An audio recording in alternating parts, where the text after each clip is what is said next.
Hello मेरे प्यारे प्यारे बच्चों, कैसे हैं बेटा आप लोग। आई होप सब बढ़िया होगे, बिंदास होगे और बहुत अच्छे से पढ़ाई भी कर रहे होगे। मेरा नाम है दीपक वशिष्ठ और मैं हूं आपका फिजिकल केमिस्ट्री का टीचर। तो बेटा जी जल्दी आ जाओ, जल्दी आ जाओ, क्योंकि आज इलेक्ट्रोकेमिस्ट्री में और आगे हम बहुत मजेदार मजेदार चीजें करने जा रहे हैं। Good afternoon, good afternoon, good afternoon मेरे छोटे छोटे नन्हे मुन्ने बच्चों। तो चलो भाई, तो सारे लोग आ चुके हैं। हाँ, ये देख, एक बच्चा बोल रहा था कि दूसरा स्टूडियो नहीं भाई, अपना ही वाला स्टूडियो है। ठीक है, तो तुझे क्या लग रहा है मैं घूमता रहता हूं क्या हमेशा? एक बार हो गया। तो चलो भाई पढ़ाई शुरू करते हैं। मेरे सारे छोटे छोटे नन्हे मुन्ने बच्चे आ चुके हैं, तो पढ़ाई शुरू की जाए। बहुत बढ़िया। तो चलो भाई पढ़ाई शुरू करते हैं। और आज की क्लास में हम क्या करने जा रहे हैं? बहुत मजेदार चीजें करने जा रहे हैं। ऐसी चीजें करेंगे जिनके आप फॉर्मूले याद करते थे बट उसके बावजूद भी न्यूमेरिकल नहीं निकलते थे, बट आज हम वो सीख जाएंगे बेटा। क्योंकि आज मैं कराने जा रहा हूं अपने बच्चों को इलेक्ट्रोलिटिक कंडक्टेंस। आपने सुना है specific conductivity, molar conductivity, equivalent conductivity, सुना बहुत है। आज इसके क्वेश्चंस भी करने सीख जाएंगे। जितनी भी वैरायटी के क्वेश्चन आते हैं सब अपन लोग सीख जाएंगे। ठीक है, तो शुरू करें। Are you guys ready? और बहुत जबरदस्त, बहुत बढ़िया। तो चलो शुरू करते हैं मेरे प्यारे बच्चों। तो आज की क्लास में क्या करेंगे? पिछली क्लास में जो पढ़ा था उसकी रिवीजन करेंगे। अरे कल शाम की क्लास में तो हमने सिर्फ क्वेश्चन किए थे, इलेक्ट्रोलिसिस के क्वेश्चन करने सीखे थे। अब सच्ची बता, दिल पे हाथ रख के यहां पे बता दे चैट सेक्शन में, इलेक्ट्रोलिसिस के क्वेश्चन अब कर पा रहा है ना बेटा? सच बता दे, अब हो रहे हैं ना इलेक्ट्रोलिसिस के क्वेश्चन? हाँ, बहुत बढ़िया, शाबाश शाबाश शाबाश शाबाश। हाँ, बहुत बढ़िया। तो चलो अब हम लोग आगे बढ़ते हैं। तो आज की क्लास में हम लोग क्या करने जा रहे हैं? हाँ, बहुत बहुत बढ़िया। प्रियंका कुमारी, मानसी सब कह रहे हैं यस सर, अब हो जा रहे हैं इलेक्ट्रोलिसिस के क्वेश्चन। और बहुत बढ़िया, जबरदस्त। यही सब देख के तो दिल खुश हो जाता है। जबरदस्त। चलो अब हम लोग आगे बढ़ते हैं। सब लोग दिल थाम के बैठना, हम लोगों ने रिवीजन करनी है। उसके बाद आज कराऊंगा अपने बच्चों को इलेक्ट्रोलिटिक कंडक्टेंस। इलेक्ट्रोलिटिक कंडक्टेंस क्या होती है, इस पर कैसे कैसे क्वेश्चन आए हुए हैं और कैसे क्वेश्चन आएंगे नीट में, वो हम करेंगे। उसके बाद मैं कराऊंगा specific conductivity and molar conductivity. ओ मास्टर जी, सच में? हाँ मेरे बेटा, specific conductivity and molar conductivity ये सब करेंगे हम। इस पर हर साल एक क्वेश्चन आता ही आता है मेरे बेटा। तो आज की क्लास तेरे को 4 नंबर दिलाने जा रही है। आज जो हम पढ़ेंगे आप देखोगे 2025 में जब एग्जाम में बैठोगे तो सेम क्वेश्चन आया होगा मेरे बेटा। Okay sir. और साथ ही साथ कैसे क्वेश्चन आए हुए हैं और कैसे क्वेश्चन आने वाले हैं वो भी हम लोग करेंगे। तो पढ़ाई शुरू कर लें। सारे बच्चे फुल ऑन जोश के साथ तैयार हैं मेरे बेटा? बहुत बहुत बढ़िया। चलो अब देख, डॉक्टर राधा ने एक वो बनाया नारा। डॉक्टर राधा ने एक नारा बनाया है कि डीवी सर अंगार है, बाकी सब भंगार। क्यों डॉक्टर राधा, ये क्या क्या तू चुनाव प्रचार में आई हुई है? देख रहे हो क्या? डीवी सर अंगार है, बाकी सब भंगार है? ये इसको चुनाव प्रचार में भेजना पड़ेगा लग रहा है पार्टियों के साथ, वहां ये अच्छे अच्छे नारे बना पाएगी, है डॉक्टर राधा। कोई नहीं है टक्कर में। चलो ऐसे ना करो, ऐसे नारेबाजी नहीं करनी है, बस पढ़ाई पे हमें ध्यान देना है। ठीक है, तो चलो बहुत बहुत बढ़िया मेरे प्यारे बच्चों। तो पढ़ाई शुरू की जाए। तो सब लोग अब दिल थाम के बैठना, ठीक है ना? हाँ, अब सबसे पहले हम लोग रिवीजन कर लेते हैं। पिछली क्लास की रिवीजन आपने करानी है मेरे बेटा, रिवीजन मैंने नहीं करनी, मेरे बच्चों ने करानी है। तो अभी हमने किया ही क्या था यार? 2 ही तो इलेक्ट्रोलिसिस के लॉ किए हैं। ओके सर, चल फैराडे का फर्स्ट लॉ बता, फैराडे का फर्स्ट लॉ ऑफ इलेक्ट्रोलिसिस बता। मैंने नहीं बताना, मेरे बच्चे ने बताना है। Come on, first law of electrolysis जल्दी से बता क्या कहता है मेरे बेटा। फिर हमने देखा था बस ये पता होना चाहिए, क्वेश्चन करने में इसका एज इट इज कोई यूज नहीं था। जल्दी बोलो। तो ये कहता है तुम जितना ज्यादा चार्ज पास करोगे सॉल्यूशन में उतना मास ऑफ मेटल डिपॉजिट हो जाएगा। बिल्कुल सर, प्रोपोर्शनलिटी साइन हटता है तो एक प्रोपोर्शनलिटी कांस्टेंट जेड आता है, उसको इलेक्ट्रोकेमिकल इक्विवेलेंट बोलते हैं। ओके सर, इलेक्ट्रोकेमिकल इक्विवेलेंट का फिजिकल सिग्निफिकेंस क्या है? चार्ज टू 1 कूलम रख दे तो किसी भी एलिमेंट के जेड का क्या मतलब है? किसी भी एलिमेंट का जेड उसका वो मास है जो डिपॉजिट होता है 1 कूलम चार्ज पास करने से। हाँ, और किसी भी एलिमेंट का अगर जेड निकालना है उस एलिमेंट का इक्विवेलेंट वेट बाय फैराडे। हाँ sir, what is Faraday? 1 Faraday charge on 1 mole electron. Sir बिल्कुल सब कुछ आत्मा में समाया हुआ है सर, थ्योरी तो सर उड़ा के रख देंगे। बिल्कुल सर। फिर इसके ऊपर हमने पिछली क्लास में पूरे 2 घंटे इसी पे तो क्वेश्चन किए हैं भांति भांति के। हाँ सर, बहुत बढ़िया सर, जेई एडवांस के भी क्वेश्चन फोड़े थे सर हमने। हाँ मेरे बेटा, उसके बाद फिर कराया था सेकंड लॉ ऑफ इलेक्ट्रोलिसिस। आपने बोलना है, अरे वहां बैठे बैठे चिल्ला के बोलो ना मेरे छोटे बच्चों। सेकंड लॉ ऑफ इलेक्ट्रोलिसिस क्या कहता है? ये कहता है अगर 2 इलेक्ट्रोलिटिक सेल से सेम चार्ज पास करोगे, मान ले इसमें मेटल है, इसमें मान ले मेटल कैटायन है A+, इसमें metal cation B+, cation cathode पे जाएंगे। हाँ सर, अब ये कहता है अगर 2 इलेक्ट्रोलिटिक सेल में सेम चार्ज पास हुआ है तो जो मास डिपॉजिट होगा यहां मेटल A का, यहां जो मास डिपॉजिट होगा मेटल B का, that will be in ratio of their respective equivalent weights. हाँ सर, बट ये तभी लगाना है जब सेम चार्ज पास हुआ हो। बोल, ये सेकंड लॉ भी आ गया। यहां तक इलेक्ट्रोलिसिस आत्मा में समा गया है तो जल्दी से मुझे तू कौन से वाले दिल दे? तू मुझे नीले वाले दिल दे दे। तेरे अंदर नीलापन हो गया है। बहुत बढ़िया मेरे बेटा, शाबाश मेरे बच्चे। अब और रिवीजन करेंगे जो मैंने होमवर्क दिए थे पिछली क्लास में, उनके आंसर्स के साथ हम लोग रिवीजन करेंगे। तो शुरू करें मेरे प्यारे बच्चे। हाँ, मोक्ष जैन कह रहा है जय जिनेंद्र, जय जिनेंद्र मोक्ष जैन, बहुत बढ़िया। तो चलो शुरू करा जाए मेरे बेटा। सब बच्चों की आ गया अच्छे से? हाँ, फिर मैंने रिवीजन और कर लेते हैं। हाँ सर, आपने होमवर्क दिए थे, चल मैं करा देता हूं। पहले क्वेश्चन का आंसर देख, जल्दी से आ जा। Calculate volume of hydrogen evolved at STP if aqueous Na2SO4 is electrolysed by a current of 200 ampere for. बहुत बढ़िया। आपको पता है कैथोड पे Na+ जाएगा, एक्वस से तो H+ भी जाएगा, तो H+ रिड्यूस होएगा तो बैलेंस इक्वेशन लिख ले। जब H+ रिड्यूस होएगा तभी तो H2 गैस बनेगी। हाँ सर, बैलेंस है। बिल्कुल, सबसे पहले काम बैलेंस इक्वेशन लिखनी होती है, जिसका भी पूछ रहा है। तो साफ साफ दिख रहा है 1 मोल गैस 2 मोल इलेक्ट्रॉन से मिल रही है, तो 2 मोल इलेक्ट्रॉन मतलब 2 फैराडे, मतलब 2 × 96500 कूलम, मतलब 2 मोल इलेक्ट्रॉन पे चार्ज इतना होता है। तो इतने कूलम चार्ज 1 मोल हाइड्रोजन गैस प्रोड्यूस कर रहा है। 1 मोल कोई भी गैस एसटीपी पे 22.4 लीटर वॉल्यूम घेरती है। वाह सर वाह, बैलेंस इक्वेशन से पता लग गया 2 मोल इलेक्ट्रॉन मतलब 2 फैराडे निकाल रहा है 1 मोल हाइड्रोजन गैस। एसटीपी पे किसी भी गैस का 1 मोल 22 पॉइंट, तो इतने कूलम 22.4 लीटर निकाल रहा है। तो देख ले कितने कूलम पास किया है, I × T 200 एम्पियर, ये सेकंड में तो कूलम में आएगा। तो ले मेरे बेटा 2 को यहीं रख और ये ले 2 जीरो। ओहो, ये तो यहीं निकल आया सर। बिल्कुल, बैलेंस इतना चार्ज पास हुआ है।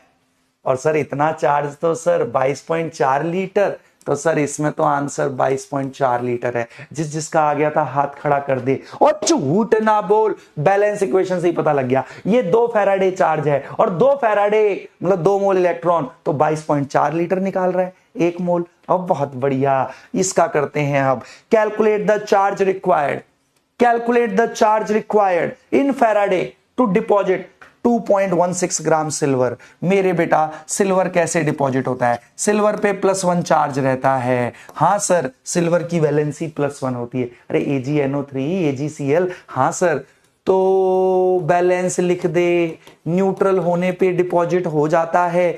1 मोल सिल्वर को डिपॉजिट करने के लिए 1 मोल इलेक्ट्रॉन चाहिए। 1 मोल सिल्वर 108 ग्राम होता है, क्योंकि सिल्वर का एटॉमिक मास 108 और एटॉमिक मास को ग्राम में लिखने पर 1 मोल का वजन।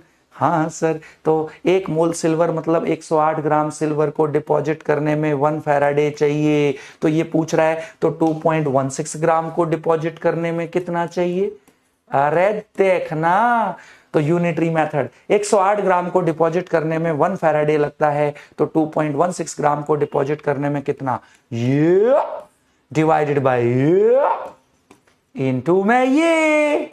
ओ बहुत बढ़िया, ये गया तो 100 आया, ओए होए 2 से चला गया, 2/100.02 फैराडे। ले मेरे बेटा, आई होप अब आपसे, अब इलेक्ट्रोलिसिस के तो प्रीवियस ईयर क्वेश्चन भी तूने देखे होंगे ना मेरे बेटा कहीं, अब तू चुटकियों में उड़ा देगा इलेक्ट्रोलिसिस के।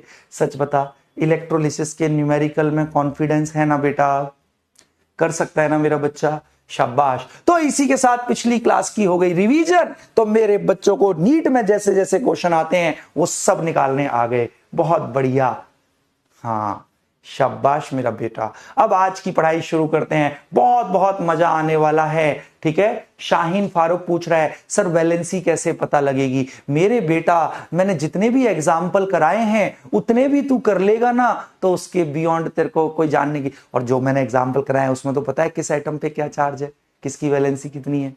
हाँ सर हाँ, बहुत बढ़िया। तो चलो अब दिल थाम के बैठना मेरे बेटा, अब मैं अपने बच्चों को आज कराने जा रहा हूं, बहुत इंटरेस्टिंग चीज है, बहुत मजा आएगा, इंजॉय करते हैं पढ़ाई को। आ जाओ, इलेक्ट्रोलिटिक कंडक्टेंस, आज की पढ़ाई प्रारंभ। दिल थाम के बैठियो, हर जगह से दिमाग हटा ले, पूरा फोकस अपने डीवी ब्रो पे कर दे मेरे बेटा। हाँ सर, इसको आदि अनादि काल से सुनते आए हैं सर, इलेक्ट्रोलिटिक कंडक्टेंस। हर साल नीट में क्वेश्चन भी आता है सर, फॉर्मूले भी रटे होते हैं, फिर भी सर हम आंसर गलत निकालते हैं। मैं बताऊंगा वो आंसर क्यों गलत निकलते थे, क्योंकि तेरे को यूनिट्स के कंसेप्ट नहीं पता थे, तू सिर्फ फॉर्मूले याद करने में विश्वास करता था, उसके पीछे के बेसिक को नहीं समझता था। आज वो पूरा समझ में आएगा, एक क्वेश्चन गलत नहीं होगा कंडक्टेंस का। अब दिल थाम के देख लियो मेरे बेटा, तो शुरू करें। हाँ चलो अब बेटा चैट बंद करते हैं, अब बस बहुत ध्यान से तुम मुझे, हाँ ये क्या था, टेम्पलेट, बहुत बढ़िया। अब सब लोग बहुत बहुत ध्यान से देखना, तो शुरू करें। अब दिल थाम के बैठियो। सर सबसे पहले तो यही बताओ इलेक्ट्रोलिटिक कंडक्टेंस क्या होता है। अरे इलेक्ट्रोलिटिक कंडक्टेंस बताने से पहले मैं यही तुझसे पूछ रहा हूं कि बता कंडक्टेंस क्या होता है, जल्दी बता। तूने फिजिक्स में पढ़ा हुआ है ये, बिल्कुल। कंडक्टेंस क्या होता है बेटा, हम बोलते हैं कंडक्टेंस होता है करंट का चलना।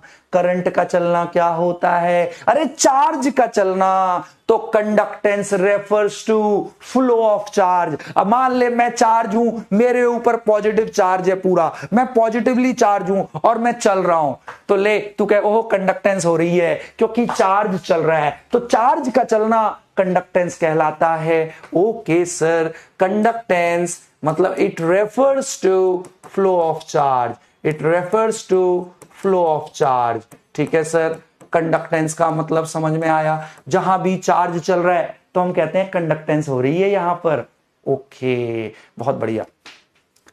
अब मेरे बेटा आपने तो फिजिक्स में पढ़ा है, आपने मेटेलिक कंडक्टेंस पढ़ा है, हाँ इलेक्ट्रिसिटी में, वहां वायर में मेरे बेटा करंट चलता है, चार्ज का चलना करंट है, और वहां पे मेटेलिक कंडक्टेंस में मेटल वायर है, उसमें इलेक्ट्रॉन चलते हैं। हाँ सर, इलेक्ट्रॉन चलते हैं सर, अंदर भी और बाहर भी, बिल्कुल। और इलेक्ट्रॉन तो चार्ज है, तो मेटेलिक कंडक्टेंस होती है इलेक्ट्रॉन के फ्लो की वजह से। इलेक्ट्रॉन भी तो चार्ज है ना पगलू। हाँ, अब तेरे मन में क्वेश्चन, तो सर ये तो छोड़ो, ये तो पता है कि वहां कंडक्टेंस कब बोलते हैं फिजिक्स में, मेटेलिक कंडक्टेंस में, जब इलेक्ट्रॉन चलते हैं। इलेक्ट्रॉन भी तो चार्ज है ना, चार्ज का चलना कंडक्टेंस। तो metallic conductance arises due to flow of electron. Sir तो इलेक्ट्रोलिटिक कंडक्टेंस क्या होती है, सुन मेरे पगलू, ये इलेक्ट्रोलिटिक सेल है। हाँ सर, क्या होता है इलेक्ट्रोलिटिक सेल में, कैथोड प्लेट, एनोड प्लेट, हाँ इलेक्ट्रोलाइट के आयंस। तो बेटा जब भी हम इलेक्ट्रोलिटिक सेल में इलेक्ट्रोलिसिस करते हैं, कैटायन कैथोड की तरफ जाते हैं, एनायन एनोड की तरफ जा रहे हैं, तो बेटा ये भी तो चार्ज है ना। तो इलेक्ट्रोलिटिक सेल में आयंस चलते हैं, आयंस चल रहे हैं, तो चार्ज चल रहे हैं, चार्ज चल रहे हैं तो मतलब कंडक्टेंस हो रही है। तो इलेक्ट्रोलिटिक सेल में जो कंडक्टेंस होती है उसे बोलते हैं electrolytic conductance. And it arises due to flow of ions. अरे चार्ज का चलना कंडक्टेंस, बट इलेक्ट्रोलिटिक सेल में आयंस फ्लो करते हैं तो चार्ज कैरियर आयंस है मेरे बेटा। तो आज के बाद कोई पूछे इलेक्ट्रोलिटिक कंडक्टेंस क्या होता है, बता देगा। हाँ समझ में आ गया सर, किसी भी इलेक्ट्रोलिटिक सेल में आयंस चल रहे हैं। हाँ सर आयंस चलते हैं, और आयन मतलब चार्ज है इन पे, तो चार्ज चल रहे हैं, चार्ज चलना कंडक्टेंस। तो electrolytic conductance arises due to flow of ions. Okay sir. Metallic conductance में चार्ज कैरियर इलेक्ट्रॉन है, इलेक्ट्रोलिटिक कंडक्टेंस में चार्ज कैरियर आयंस होते हैं। वो बहुत बढ़िया सर, बहुत बढ़िया। अब सुन, ठीक है सर, समझ में आ गया। इलेक्ट्रोलिटिक कंडक्टेंस हमेशा होगी इलेक्ट्रोलिटिक सेल में। जब भी हम इलेक्ट्रोलिसिस कराएंगे इलेक्ट्रोलिटिक कंडक्टेंस होगी, क्योंकि आयंस चल रहे हैं, आयंस चल रहे हैं मतलब चार्ज चल रहा है। अब सुन, जहां भी कंडक्टेंस होती है वहां रेजिस्टेंस भी होती है। हाँ सर सुना है बचपन से रेजिस्टेंस। क्या होता है रेजिस्टेंस? तू मुझे झूठ ना बोल, बता दे अभी के अभी रेजिस्टेंस क्या होता है। अरे कंडक्टेंस का उल्टा होता है, कंडक्टेंस का उल्टा होता है। कंडक्टेंस है चार्ज का चलना, रेजिस्टेंस है चार्ज के चलने में रुकावट, चार्ज के चलने में रुकावट। तो रेजिस्टेंस ये उल्टा है कंडक्टेंस का। कंडक्टेंस होता है चार्ज का चलना, रेजिस्टेंस होता है चार्ज के चलने में रुकावट पैदा होना। It refers to opposition offered in flow of charge, opposition offered in flow of charge. Okay sir, charge के चलने में रुकावट को रेजिस्टेंस कहते हैं। तो जहां कंडक्टेंस होता है वहां रेजिस्टेंस होगा ही होगा। अब सुन, फिजिक्स में तूने पढ़ा है मेटेलिक रेजिस्टेंस कैसे होती है। इलेक्ट्रॉन चल रहे हैं बट जो मेटल वायर के एटम है वो वाइब्रेट करते रहते हैं ना। हाँ सर, तो इलेक्ट्रॉन चलते चलते उन वाइब्रेटिंग एटम से टकरा के रुक जाते हैं। हाँ सर ये पढ़ा है सर हमने, बिल्कुल। तो metallic resistance arises due to collision of electrons with vibrating atoms of metal wire. हाँ सर हाँ, चार्ज के चलने में रुकावट ऐसे हो, मेटेलिक रेजिस्टेंस ऐसे। सर इलेक्ट्रोलिटिक रेजिस्टेंस कैसे होती है? तो सुन सुन सुन, इलेक्ट्रोलिटिक रेजिस्टेंस कैसे होती है, सुनता जा मेरे बेटा। इलेक्ट्रोलिटिक रेजिस्टेंस मतलब इन आयनों के चलने में रुकावट। Electrolytic resistance arises due to two factors, दो कारणों से अराइज होती है। इसमें कैसे सर? तो पहला होता है मेरे बेटा, बहुत ध्यान से सुन, सॉल्यूट सॉल्यूट इंटरेक्शन है सॉल्यूट सॉल्यूट इंटरेक्शन। कैसे सर? अब मेरे बच्चे बहुत ध्यान से देखियो। और दूसरा होता है सॉल्यूट सॉल्वेंट इंटरेक्शन। अच्छा, ओहो, तो किसी भी आयन को चलने से इलेक्ट्रोलाइट का ही कुछ रोकेगा। Solute solute interaction and solute solvent interaction. Okay sir बताओ कैसे? चल बताओ, मैं बताऊं, मैं दिल थाम के बैठियो मेरे बेटा, अब मजा आने वाला है। बट यहां तक पूरी स्लाइड आत्मा में समा गई। अभी बताऊंगा रेजिस्टेंस कैसे अराइज होता है। ये अगर सबको समझ में आ गया यहां तक तो मेरे बच्चे मुझे अंगूठे दे देंगे, डिजिटल अंगूठे। कम on come on come on come on.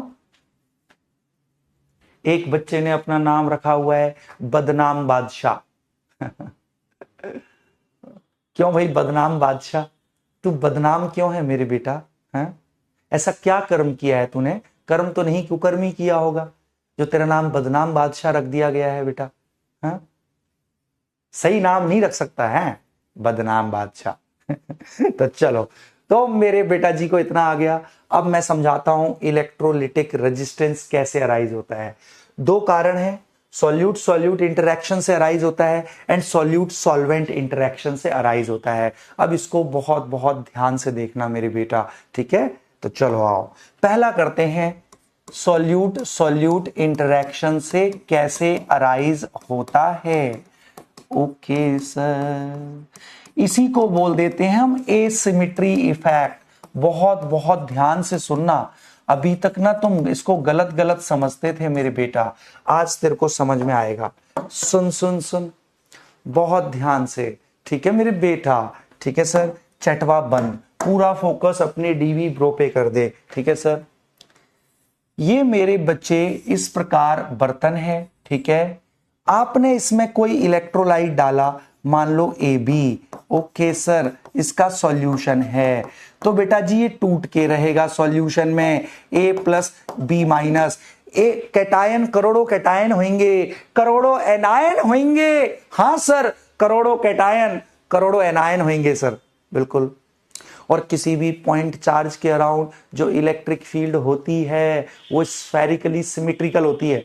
किसी भी, मान ले मैं पॉइंट चार्ज हूं, मेरे पे पॉजिटिव चार्ज है, तो मेरे बेटा मैं नेगेटिव चार्ज पे जितना फोर्स ऑफ अट्रैक्शन यहां लगाऊंगा उतना ही यहां लगाऊंगा। दूरी सेम है तो मैं अपने चारों तरफ, अगर सेम दूरी पे कोई अपोजिट चार्ज है तो मेरे कहीं भी हो, चाहे आगे हो चाहे पीछे हो, अगर सेम दूरी पे है तो मैं सेम फोर्स ऑफ अट्रैक्शन लगाऊंगा। किसी भी पॉइंट चार्ज के अराउंड जो इलेक्ट्रिक फील्ड होती है वो स्फेरिकली सिमेट्रिकल होती है। अब यही कारण है, अभी तक हम क्या सोचते थे ना, अच्छा ये टूट गए, करोड़ों कैटायन है, करोड़ों एनायन है ना, तो बच्चा ऐसे भाई ये पूरे में फैले हुए हैं। बच्चा अभी तक ऐसे सोचता था। अरे नहीं मेरे पगलू, ये गलत है। इलेक्ट्रोलाइट सॉल्यूशन में ऐसे नहीं रहता। क्यों सर? मैं बताता हूं क्यों। ये आयनों में टूट गया, ये पॉजिटिव चार्ज, इसके around spherically symmetrical electric field है, तो चारों तरफ से इसको नेगेटिव आके घेर लेंगे। तो किसी भी आयन के अराउंड एक मेरे बेटा स्फेरिकली सिमेट्रिकल अपोजिट चार्ज आयनों का एक ऐसे बॉल सी बन जाती है, इसको बोलते हैं आयोनिक एटमॉस्फेयर। सोच ऐसा होगा नहीं होगा? मान ले तू बहुत सुंदर है, तो दुनिया का सबसे सुंदर लड़का है, सबसे सफल लड़का है, तो मेरे बेटा तेरे इर्द गिर्द अपोजिट चार्ज चारों तरफ से तुझे घेर लेगा। अब ऐसे ही अब जो, तो बेटा ऐसे रहते हैं स्फेरिकली सिमेट्रिकल। कोई भी इलेक्ट्रोलाइट है अपने आयनों में टूट गया तो एक कैटायन को कई सारे एनायन आके घेर लेंगे, एक स्फीयर, एक बॉल सी बन जाती है। ये इसका आयोनिक एटमॉस्फेयर है सेंट्रल आयन का। ऐसी कोई एनायन है, उस एनायन को चारों तरफ से अपोजिटली चार्ज आके घेर लेंगे मेरे बेटा। आहा, तो ऐसे रहते हैं इलेक्ट्रोलाइट। हाँ मेरे बेटा ऐसे रहते हैं। ओके, तो अब मेरे बच्चे क्या होता है, अभी कोई बाहर से इलेक्ट्रिक फील्ड नहीं लग रही, अभी यही एग्जांपल एक ले लेता हूं, ठीक है सर। ओके सर, बात तो समझ में आ रही है। अब सुन, अब मेरे बेटा इस पर जो सेंट्रल आयन है इस पर नेट फोर्स 0 है। हाँ, जितना ये अट्रैक्शन लगा रहा है उतना ये लगा रहा है, कैंसल आउट, तो नेट फोर्स सेंट्रल आयन पे 0 है। ये स्फेरिकली सिमेट्रिकल ऐसे आयोनिक एटमॉस्फेयर बन के रहता है। ओके सर जी, अब हमने, ये तो इलेक्ट्रोलिसिस है, यहां मेटल प्लेट लगी है, बाहर से अब इलेक्ट्रिक फील्ड लगा दी। अब बहुत बहुत ध्यान से देखियो मेरे बेटा, जैसी जब इलेक्ट्रिक फील्ड नहीं लगाई थी तो ऐसे रहता है बेटा इलेक्ट्रोलाइट आयनों में टूटकर। एक कैटायन को स्फेरिकली सिमेट्रिकल एनायन आके घेर लेंगे। बिल्कुल सर, नेट फोर्स इस पर 0 है। अब समझने का प्रयास करियो, ये नेगेटिव इलेक्ट्रोड, ये पॉजिटिव, जैसे ही एक्सटर्नल इलेक्ट्रिक फील्ड लगाई ये सिमेट्री डिस्टर्ब होती है। ओके, सारे एनायन, अभी सेंट्रल आयन पे नेट फोर्स 0 था जब तक एक्सटर्नल फील्ड नहीं लगी थी। हाँ सर, सेंट्रल आयन पे नेट फोर्स 0 है, परंतु जैसे ही इलेक्ट्रिक फील्ड ऑन करी ये सिमेट्री बिगड़ जाएगी, सारे एनायन इधर भागना चाहेंगे। हाँ सर ये सारे एनायन अब धोखा दे देंगे। हाँ सर, देखिए धोखा दे रहे हैं। अब ये एनायन, सिमेट्री बिगड़ गई, अब ये एनायन इस तरफ भागने लगे सारे। अब इन्होंने धोखा कर दिया मेरे बेटा, इनको बाहर से कोई अट्रैक्ट कर रहा है, ले सिमेट्री बिगड़ गई, ये इधर की तरफ खींचने लग गए अब एनायन। हाँ सर, हाँ सही कह रहे, इधर तो इक्का दुक्का ही बचा हुआ है बस। बिल्कुल, अब सारे इधर की तरफ भागने लगे, सिमेट्री बिगड़ गई। अब समझ मेरे बेटा, अब जैसे अब ये सेंट्रल कैटायन है, एनायन इधर भागेंगे, कैटायन इधर भागेगा। बट बेटा कैटायन इधर भागेगा अपोजिट साइड में एनायन ज्यादा हो गए। पहले जब मेरे बेटा आपका स्फेरिकली सिमेट्रिकल था तो सेंट्रल आयन पे नेट फोर्स 0 था, बिल्कुल सर। बट जैसे ही बेटा इलेक्ट्रिक फील्ड लगाई, सारे एनायन इधर भागे, कैटायन इधर भागना चाहेगा। अब कैटायन इधर आ रहा है बट एनायन पीछे की तरफ ज्यादा है। कैटायन एनायन एक दूसरे को अट्रैक्ट करते हैं, पॉजिटिव नेगेटिव। अब क्योंकि इधर की तरफ एनायन ज्यादा हैं तो मेरे बेटा ये इस पे नेट, क्योंकि इससे अट्रैक्शन से जुड़े हुए हैं, तो मेरे बेटा ये एनायन इधर भाग रहे हैं तो अपने साथ कैटायन को इधर खींचना चाहेंगे। हाँ, जबकि कैटायन को नेगेटिव प्लेट इधर खींच रही है, तो इन एनायनों के इधर खींचने की वजह से, क्योंकि अटैच है, अट्रैक्टेड है अभी भी, तो जब ये एनायन इधर भाग रहे हैं तो इस पे ड्रैगिंग फोर्स लगाते हैं, इसकी स्पीड को स्लो कर देते हैं, तो चार्ज के चलने में रुकावट आ गई मेरे बेटा। और ये दोनों कैटायन एनायन सॉल्यूट से ही आए थे, इलेक्ट्रोलाइट से ही आए थे, हेंस रेजिस्टेंस अराइजेस। कैटायन इधर जाना चाहेगा तो net dragging force opposite direction में लगता है, तो इस कैटायन के चलने में रुकावट आ गई मेरे बेटा। तो यस, कैटायन एनायन के बीच में फोर्स ऑफ अट्रैक्शन की वजह से इलेक्ट्रोलाइट के जो कैटायन एनायन है ना, और इलेक्ट्रोलाइट ही तो सॉल्यूट है, तो कैटायन भी सॉल्यूट से आया, एनायन भी, तो उनके बीच में अट्रैक्शन की वजह से है ना आयन के चलने में थोड़ी सी रुकावट आती है। खुद देखना, ये तो इधर भागना चाहेगा कैटायन, बट पीछे एनायन ज्यादा है, एनायन अटैच तो रहेंगे, तो एनायन जब इधर भागेंगे तो अपने साथ इसको भी खींचना चाहेंगे, तो इस पे ड्रैगिंग फोर्स लगा रहे हैं तो इसकी स्पीड स्लो हो जाती है, इसके चलने में रुकावट आ गई। इसी को बोलते हैं एसिमेट्री इफेक्ट या सॉल्यूट सॉल्यूट इंटरैक्शन। तो ले, रेजिस्टेंस अराइजेस ड्यू टू, जल्दी बोल, अगर समझ में आया तो मुस्कुरा के दिखा दे तू मेरे को, तू मुस्कुरा क्यों नहीं रहा है? Electrolytic resistance arises due to हाँ net dragging force exerted by oppositely charged ions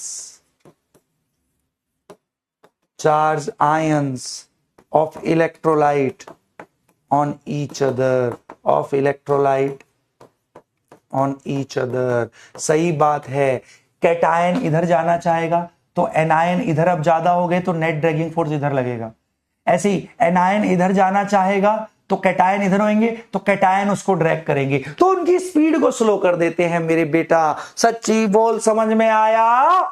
solute interaction. और जबरदस्त, मेरे सारे बच्चे बिल्कुल मुस्कुरा दिए हैं भांति भांति से। वेरी गुड शगुफ्ता बानो, बहुत बढ़िया मेरा बच्चा, हाँ बहुत बढ़िया।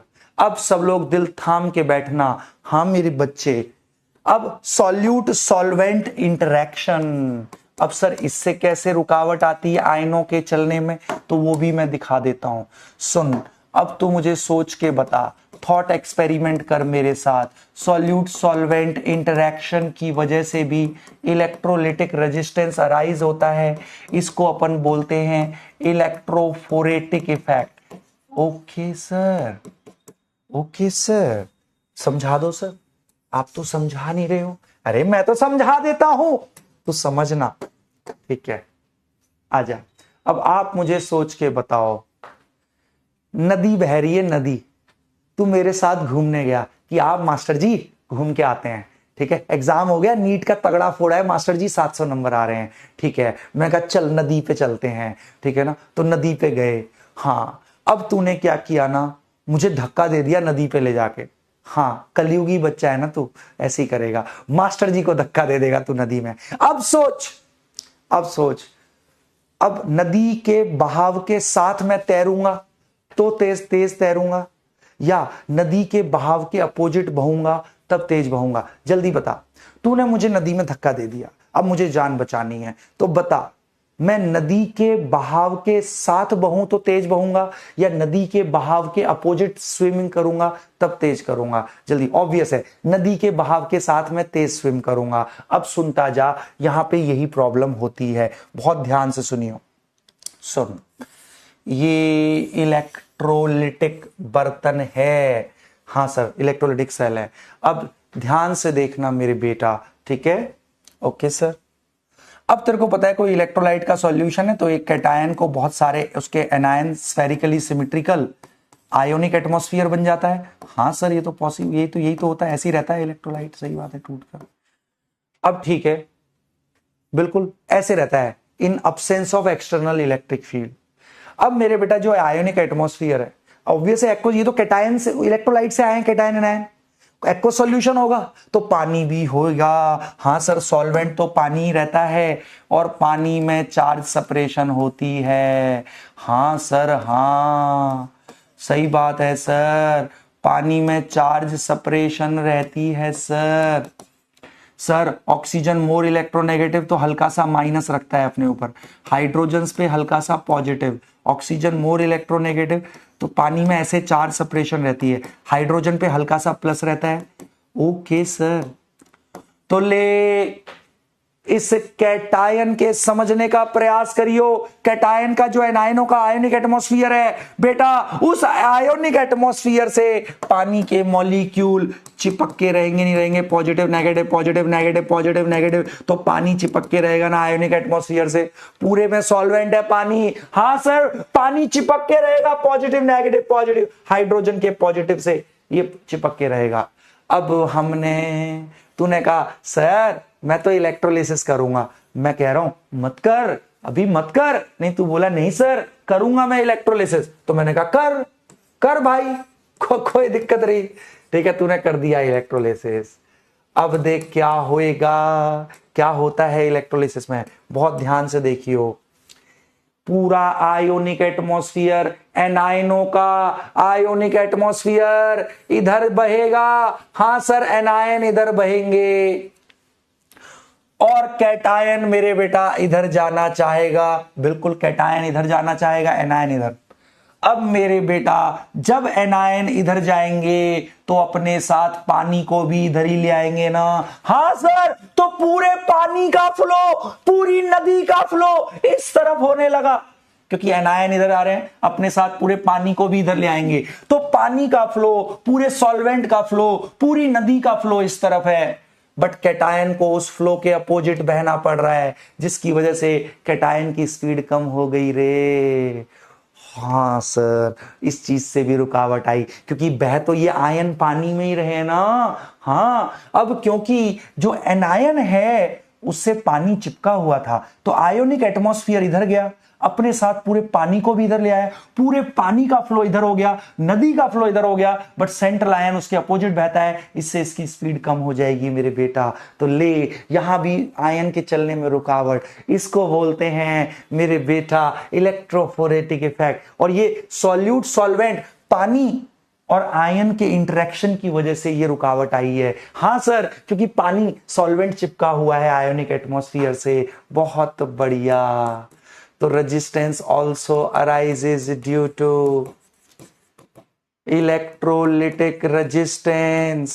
बेटा इससे थ्योरेटिकल क्वेश्चन आ सकते हैं, ठीक है ना, इतना डिटेल में तूने कभी नहीं पढ़ा था। दिस इज द असलियत मेरे बेटा, अभी तक तू ऊपर ऊपर से पढ़ता था।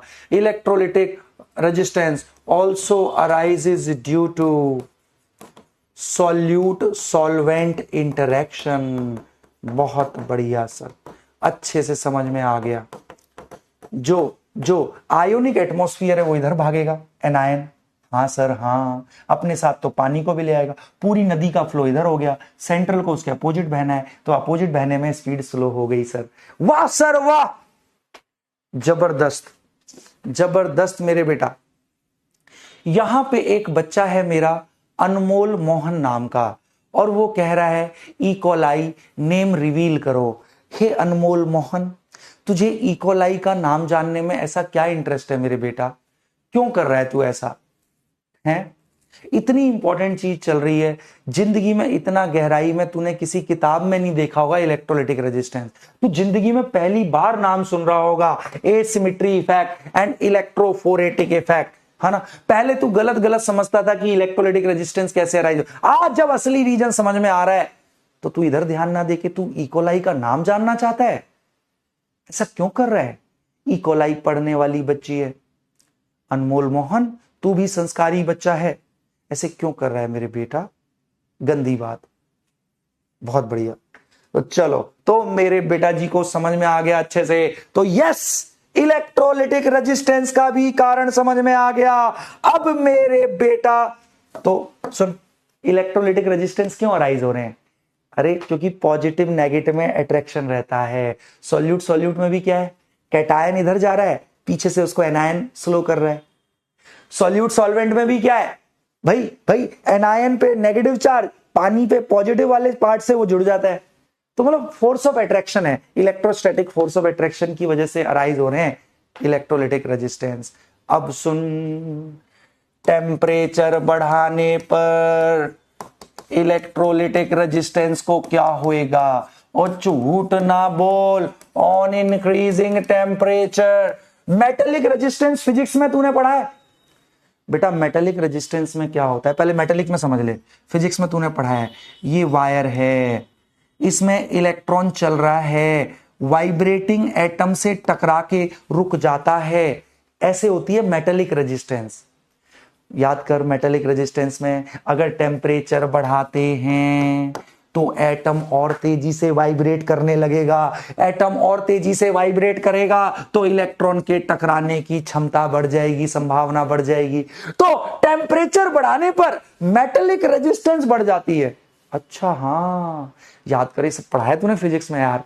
अगर टेम्परेचर बढ़ाते हैं तो एटम्स और तेजी से वाइब्रेट करने लगते हैं, और तेजी से वाइब्रेट करेंगे तो इलेक्ट्रॉन के टकरा के रुकने की संभावना बढ़ जाती है। तो टेम्परेचर बढ़ाने पे मेटेलिक रेजिस्टेंस बढ़ जाता है। अब तू मुझे बता, टेम्परेचर बढ़ाने पर इलेक्ट्रोलिटिक रेजिस्टेंस को क्या होएगा?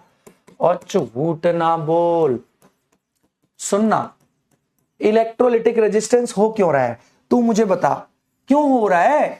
अरे कैटायन इधर जा रहा है, उसको एनायन उसको अट्रैक्ट करके रोक रहा है, तो इलेक्ट्रोस्टैटिक फोर्स ऑफ अट्रैक्शन की वजह से ये रेजिस्टेंस हो रही है। अब सोच, तू और तेरा एक दोस्त है, तुम में बड़ा आपस में अट्रैक्शन है ना? मान ले तुझ पे पॉजिटिव चार्ज, तेरे दोस्त पे नेगेटिव चार्ज, तुम दोनों में आपस में अच्छा खासा अट्रैक्शन है। तो एक दोस्त जाएगा तो दूसरा उसको रोकेगा, उसकी स्पीड को स्लो करेगा, तो रेजिस्टेंस है ना? अब मैंने क्या किया, तुम दोनों के इर्द गिर्द आग लगा दी, टेम्परेचर बढ़ा दिया, आग लगा दी तुम दोनों के नीचे। हाँ, तो तब भी तुम ऐसे अट्रैक्शन करके बैठे रहोगे हाथ पकड़ के? नहीं रे, तू तो उछल के भागेगा इधर उधर, सारे बॉन्ड टूट गए, सारा अट्रैक्शन खत्म हो गया। तो मेरे बेटा, क्योंकि यहां कारण अलग है रेजिस्टेंस का, तो टेम्परेचर जब बढ़ाते हैं तो electrostatic force of attraction cation anion में खत्म हो जाते हैं। जब ये अट्रैक्शन ही खत्म हो गए, अब कैटायन को एनायन नहीं रोक पाएगा, एनायन को कैटायन नहीं रोक पाएगा, अब दोनों मस्त मस्त चलेंगे, तो कंडक्टेंस बढ़ गई, रेजिस्टेंस घट जाती है। उल्टा होता है मेटेलिक रेजिस्टेंस से। On increasing temperature electrolytic resistance decreases, because on increasing temperature electrostatic force of attraction decrease. Okay, electrostatic forces of attraction decrease. बहुत बढ़िया, ये एक एक स्टेटमेंट आत्मा में संभाले, इनसे क्वेश्चन आते हैं। यहां तक अगर मेरे बेटा इलेक्ट्रोलिटिक रेजिस्टेंस अच्छे से आ गया समझ में, तो मेरे बच्चा यहां पे मेरे को तू दांत दिखा दे, कम ऑन। बहुत बढ़िया, आ गया यहां तक सब बच्चों को समझ में? शाबाश।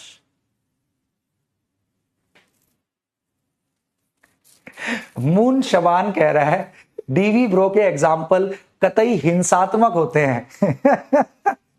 हिंसात्मक एग्जाम्पल। हाँ तो यार देख, चीज है ना, बच्चों को क्या होता है ना, तुम नॉर्मल बोलते जाओ, याद नहीं रहती, पर थोड़ी टेढ़ी मेढ़ी उसको बना के बोलो ना, क्योंकि दिमाग तो खुराफाती होता है बच्चे का, तो उसको खुराफाती वाली चीजें याद रहती हैं। अब ये चीजें तू जिंदगी भर नहीं भूलेगा, इसीलिए मैं कोशिश करता हूं जो थ्योरेटिकल कंसेप्ट हो उनको इतने यूनिक तरीके से बताया जाए कि वो जिंदगी भर के लिए दिमाग में छप जाए। क्योंकि मैं नॉर्मल बोल के निकल जाऊंगा ना किताबी भाषा में, तो तेरे को याद ही नहीं रहेंगे। अब तेरे को याद रहेगा कि अगर कैटायन एनायन में अट्रैक्शन है, आग लगा दो नीचे, तो भागेंगे दूर दूर। अब तुझे जिंदगी भर की टेम्परेचर बढ़ाने पे इलेक्ट्रोस्टैटिक फोर्स ऑफ अट्रैक्शन कम हो जाते हैं भाई। ठीक है, बहुत बढ़िया। तो ले मेरे बेटा, इलेक्ट्रोलिटिक कंडक्टेंस क्या होता है, इलेक्ट्रोलिटिक रेजिस्टेंस क्या होता है, क्यों होता है, सब तेरे को बहुत गहराई में समझ में आ गया। अब चल इसको और डिटेल में करते हैं। मेरे सारे बच्चे मुस्कुरा दिए हैं, है ना, दांत दिखा दिए हैं। अब चलो जल्दी से बहुत ध्यान से देखना। अब मैं इसको और डिटेल में पढ़ता हूं। ये इतना कम कैसे रह गया यार, मैंने तो बहुत सारे किए थे। हाँ चलो ठीक है, इसको कॉपी कर लेते हैं। चलो, अरे पीछे कॉपी किया, ये पीछे है। ओके सर, अब मैं कराने जा रहा हूं अपने बच्चे को, दिल थाम के बैठना। अब तुम्हें मजा आ जाएगा। अब इसका न्यूमेरिकल पार्ट है, बहुत सारे क्वेश्चन आते हैं मेरे बेटा, ठीक है ना। अरे घबरा मत, एक कह रहा है सर थैंक यू स्लाइड कैसे आ गई। अरे वो स्लाइड मेरे बहुत ज्यादा गायब हो गई। एलियंस है ना हमारी क्लास में, एलियंस भी आके मतलब पढ़ते रहते हैं ना, तो वो कुछ ना कुछ कर देते हैं। तो चलो अब दिल से ध्यान से देखना बेटा। अब हम शुरू करने हैं इलेक्ट्रोलिटिक रेजिस्टेंस का थोड़ा सा टेक्निकल पार्ट, जहां से न्यूमेरिकल बनते हैं। सब लोग अब बहुत बहुत ध्यान से देखना मेरे बेटा, ठीक है। चलो, अब इलेक्ट्रोलिटिक रेजिस्टेंस अच्छे से समझ में आया, मतलब आयनों के चलने में रुकावट क्यों हो रही है। कैटायन को चलने से एनायन रोक रहा है इलेक्ट्रोलाइट का, एनायन को चलने से कैटायन। और एक और कारण है कि, है ना, पानी अगर इस डायरेक्शन में जाता है तो सेंट्रल आयन अपोजिट में, तो वो भी एक कारण है। अब सुन मेरे बेटा, बहुत ध्यान से देखना। कुछ ऐसे फॉर्मूले जिनसे न्यूमेरिकल डायरेक्ट आता है मैं कराने जा रहा हूं। बस 5 मिनट के बाद अब न्यूमेरिकल पार्ट शुरू हो रहा है। बस 5 मिनट को बेटा बहुत ध्यान से सुन लेना, ठीक है। हाँ, तुम चटियाना बंद करो यार, तुम चटियाते बहुत हो, मत चटियाया करो, ठीक है। पढ़ने वाले बच्चे हो, अच्छे बच्चे हो मेरे, ठीक है ना। हाँ, चाटना नहीं है, मतलब चाटना नहीं, चटियाना नहीं है।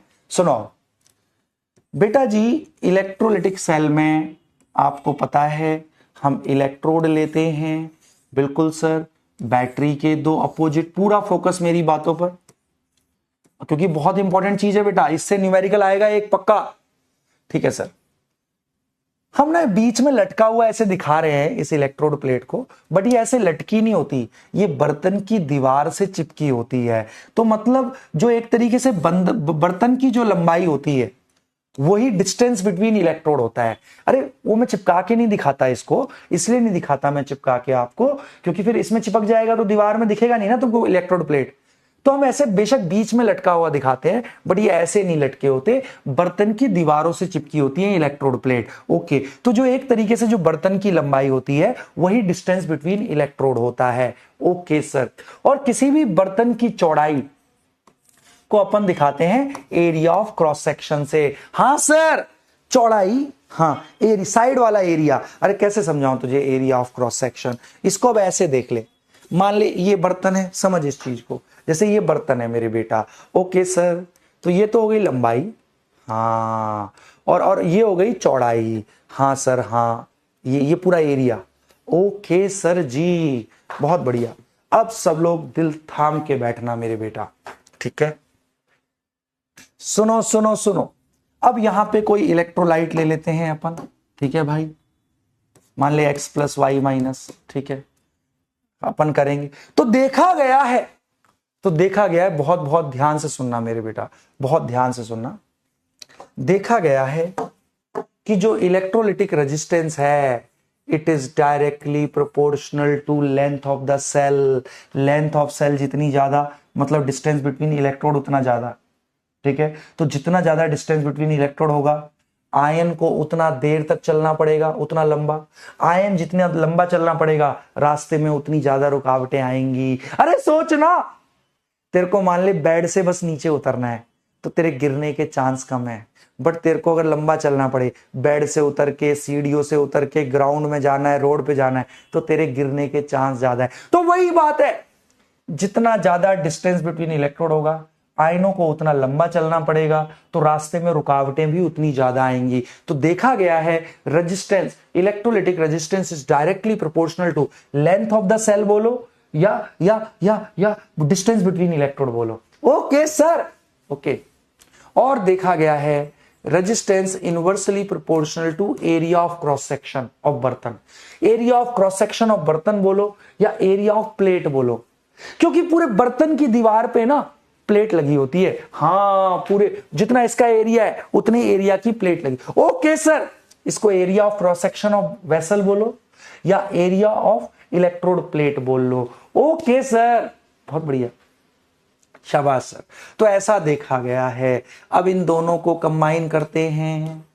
ओके, तो resistance proportional to L, inversely proportional to area of cross section of cell.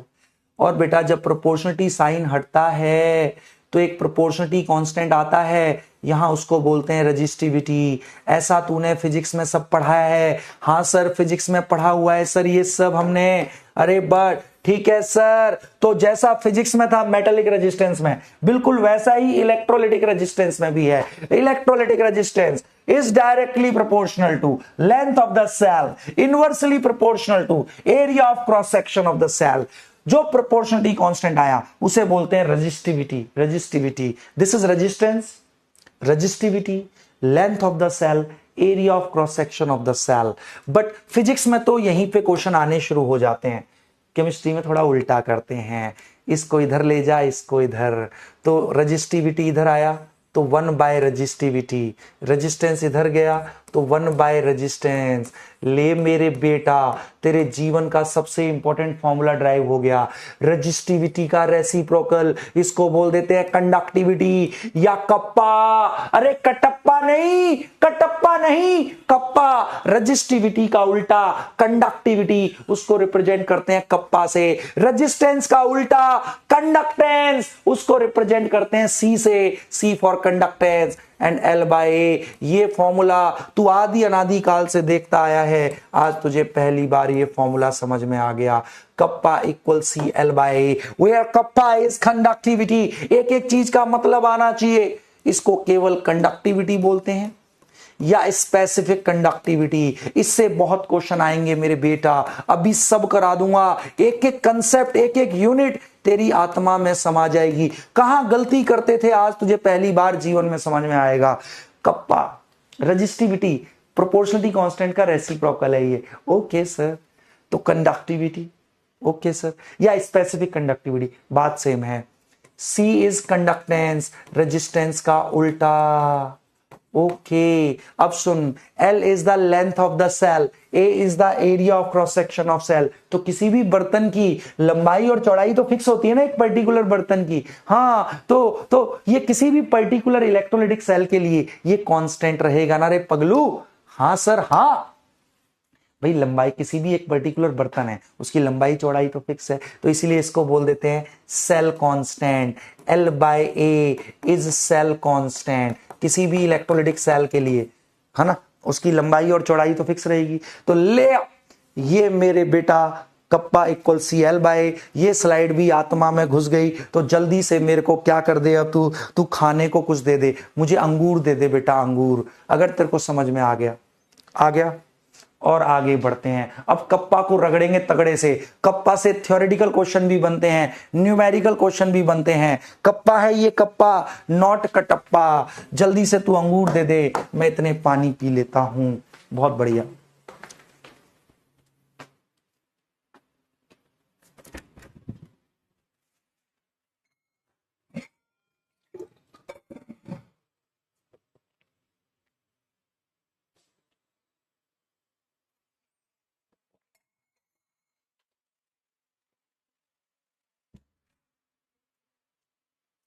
तो यस मेरे प्यारे बच्चों, अब आओ कप्पा को तगड़े से रगड़ते हैं, ठीक है ना। क्या रिप्रेजेंट करता है, क्या मतलब है इसका, फॉर्मूला पता लग गया।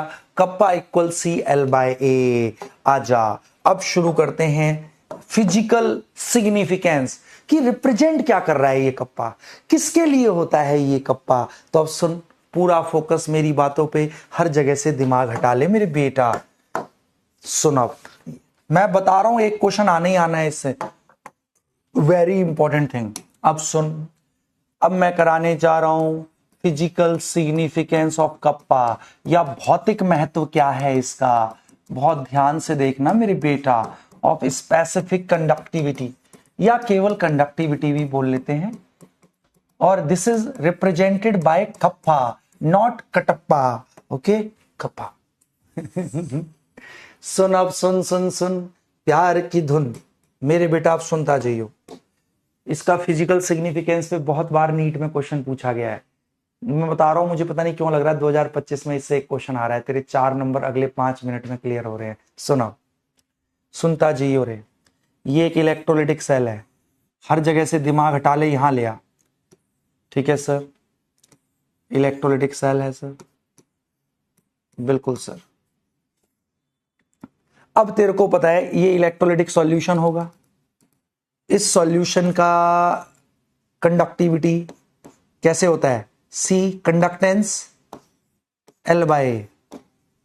अब सुन, मुझे कप्पा का भौतिक महत्व निकालना है। कंडक्टिविटी क्या था, रेजिस्टिविटी का रेसिप्रोकल ही तो है, ये तो प्रोपोर्शनलिटी कांस्टेंट था। अरे है कि नहीं? तो प्रोपोर्शनलिटी कांस्टेंट का कभी भी मतलब निकालना होता है तो देख कैसे निकालेंगे।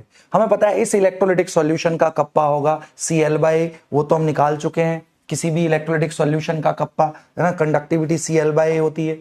मतलब क्या है, कप्पा रिप्रेजेंट क्या कर रहा है, सुन घबरा, क्या कर, कंडक्टेंस L को ले ले 1 सेंटीमीटर, एरिया को भी ले ले 1 सेंटीमीटर स्क्वायर। तेरे को पता है वॉल्यूम होता है area of cross section into length, area 1 centimetre square मान ले इसका। हाँ, और पूरे बर्तन में हम मानते हैं सॉल्यूशन भरा हुआ है, लेंथ 1 सेंटीमीटर, तो वॉल्यूम हो गया 1 क्यूबिक सेंटीमीटर। ओके सर, तो बर्तन का वॉल्यूम 1 क्यूबिक सेंटीमीटर, हम मानते हैं सॉल्यूशन पूरा भरा हुआ है, तो सॉल्यूशन का वॉल्यूम भी 1 क्यूबिक सेंटीमीटर। तो ले, जब लेंथ को 1 रखा, एरिया को 1 रखा, तो यूनिट वॉल्यूम हो गया ना, वॉल्यूम 1 हो गया ना, 1 मतलब यूनिट। हाँ सर, यूनिट वॉल्यूम हो गया।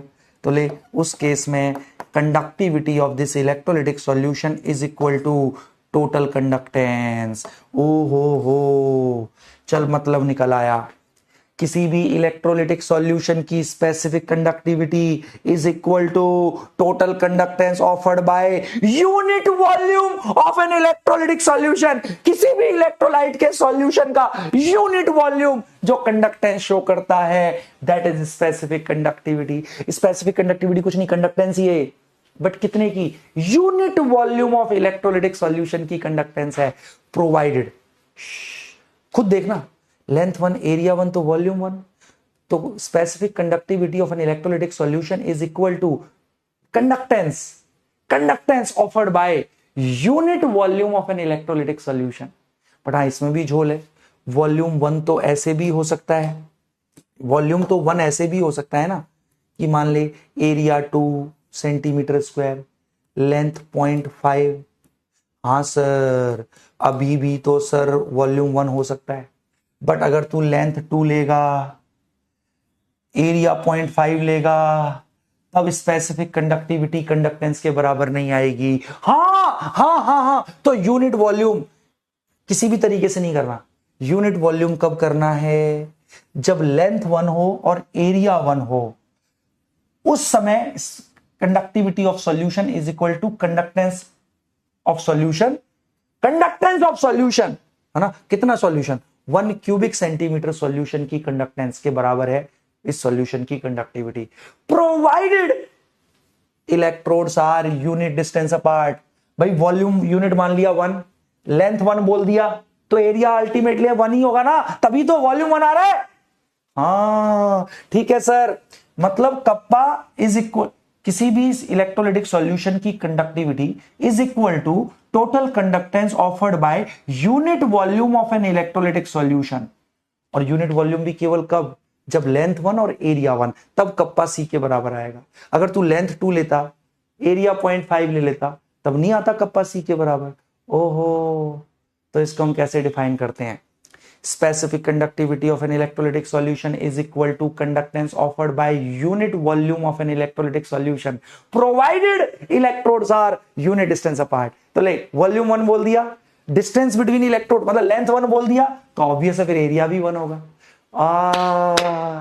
तो किसी भी सॉल्यूशन का मैं बोलता हूं इसकी स्पेसिफिक कंडक्टिविटी इतनी है, तो मतलब समझ में आ गया। स्पेसिफिक कंडक्टिविटी होता है unit volume of an electrolytic solution, कितनी कंडक्टेंस देगा when electrodes are unit distance apart. ओ हो सोचना, यूनिट वॉल्यूम और डिस्टेंस यूनिट बोल दिया तो एरिया भी वन। हाँ बिल्कुल सर, क्योंकि वॉल्यूम वन तो और भी बहुत तरीकों से हो सकता है ना। हाँ ठीक है, बोल समझ में आया। किसी भी सॉल्यूशन की स्पेसिफिक कंडक्टिविटी क्या दिखाती है? Specific conductivity of an electrolytic solution is equal to conductance offered by unit volume of an electrolytic solution when electrodes are unit distance apart. देखा अंग्रेजी, खतरनाक अंग्रेजी, बहुत बढ़िया। बिल्कुल सर, किसी भी इलेक्ट्रोलिटिक सॉल्यूशन की specific conductivity is equal to, specific का मतलब ही वन होता है, specific conductivity of a solution is equal to total conductance offered by unit volume of an electrolytic solution when electrodes are unit distance apart. अब तूने volume unit ले लिया, length तूने वन बोल दिया, when electrodes are unit distance apart, तो obvious area भी one होगा। जब लेंथ वन एरिया वन, उस समय जो unit volume of electrolytic solution है उसमें जो कंडक्टेंस है, और कंडक्टेंस तो आयनों की वजह से होगी ना यार। किसी भी सॉल्यूशन का उसमें आयन होंगे, यूनिट वॉल्यूम में कुछ आयंस होंगे, तो उस यूनिट वॉल्यूम में जितने आयंस हैं वो जो कंडक्टिविटी दे रहे हैं when electrodes are unit distance apart, उसको बोलते हैं इस सॉल्यूशन का स्पेसिफिक कंडक्टिविटी। बहुत बढ़िया। तो चलो आओ, बहुत ध्यान से देखना, व्हाट इज स्पेसिफिक कंडक्टिविटी, मतलब समझ में आ गया sir. Specific conductivity of an electrolytic solution, specific conductivity of an electrolytic solution is equal to total conductance offered by unit volume of that electrolytic solution। हाँ, और कंडक्टेंस क्यों देगा unit volume? अरे उस यूनिट वॉल्यूम में कुछ ion होंगे ना, तो उनकी कुछ कंडक्टेंस हो रही होगी। Specific conductivity of an electrolytic solution is equal to total conductance offered by unit volume of an total conductance offered by unit volume of the electrolytic solution। Unit volume, और unit volume भी कब when electrodes are unit distance apart, when electrodes are unit, ले volume unit, length unit, तो area भी unit, तभी उसी समय kappa C के बराबर आता है when electrodes are unit distance apart. This is the complete definition. तो आज के बाद किसी भी सॉल्यूशन का कप्पा दिया है तो मतलब समझ में आ गया। बहुत बढ़िया, I am so proud of you मेरे बच्चे। हाँ चलो, अब सब लोग बहुत बहुत ध्यान से देखना। अर्पित सिंह, हाँ चलो, अब सब लोगों को यहां तक समझ में आ गया। चैट बंद कर देते हैं, ठीक है। तो कप्पा का मतलब समझ में आ गया। अब बात करते हैं यूनिट ऑफ कप्पा की। ओके, कई यूनिट होती हैं मेरे बेटा। कैसे सर? आजा। कप्पा का मतलब समझ में आया? किसी भी इलेक्ट्रोलिटिक सॉल्यूशन का यूनिट वॉल्यूम सॉल्यूशन कितनी कंडक्टेंस दे रहा है when electrodes are unit distance apart. Okay sir, बिल्कुल सर, क्योंकि कंडक्टेंस डिस्टेंस बिटवीन इलेक्ट्रोड पे भी डिपेंड करती है। हाँ सर, अभी बताया आपने, बिल्कुल सर।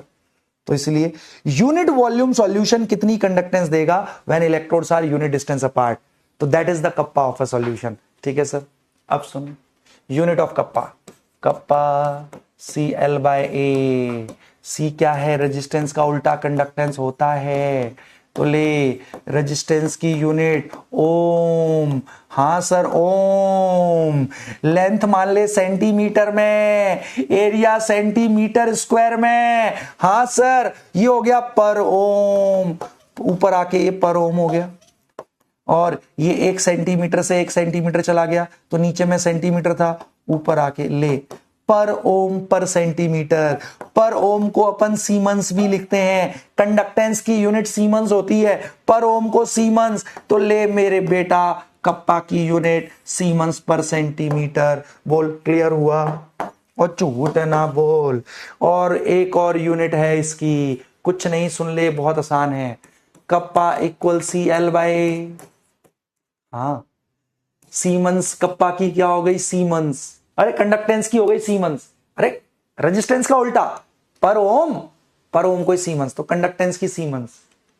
लेंथ मान ले metre, area metre square. 1 metre गया नीचे, 1 मीटर बच गया, कप्पा की यूनिट सीमेंस पर मीटर भी हो सकती है। अब इसमें आंख, नाक, कान, गला खुला रखना, जमीन आसमान का फर्क है। अब दोनों में मुझे मतलब बता, अगर कप्पा दे रखा है सीमन पर सेंटीमीटर में, तो इसका मतलब होता है 1 क्यूबिक सेंटीमीटर सॉल्यूशन की conductance when electrodes are 1 centimetre apart.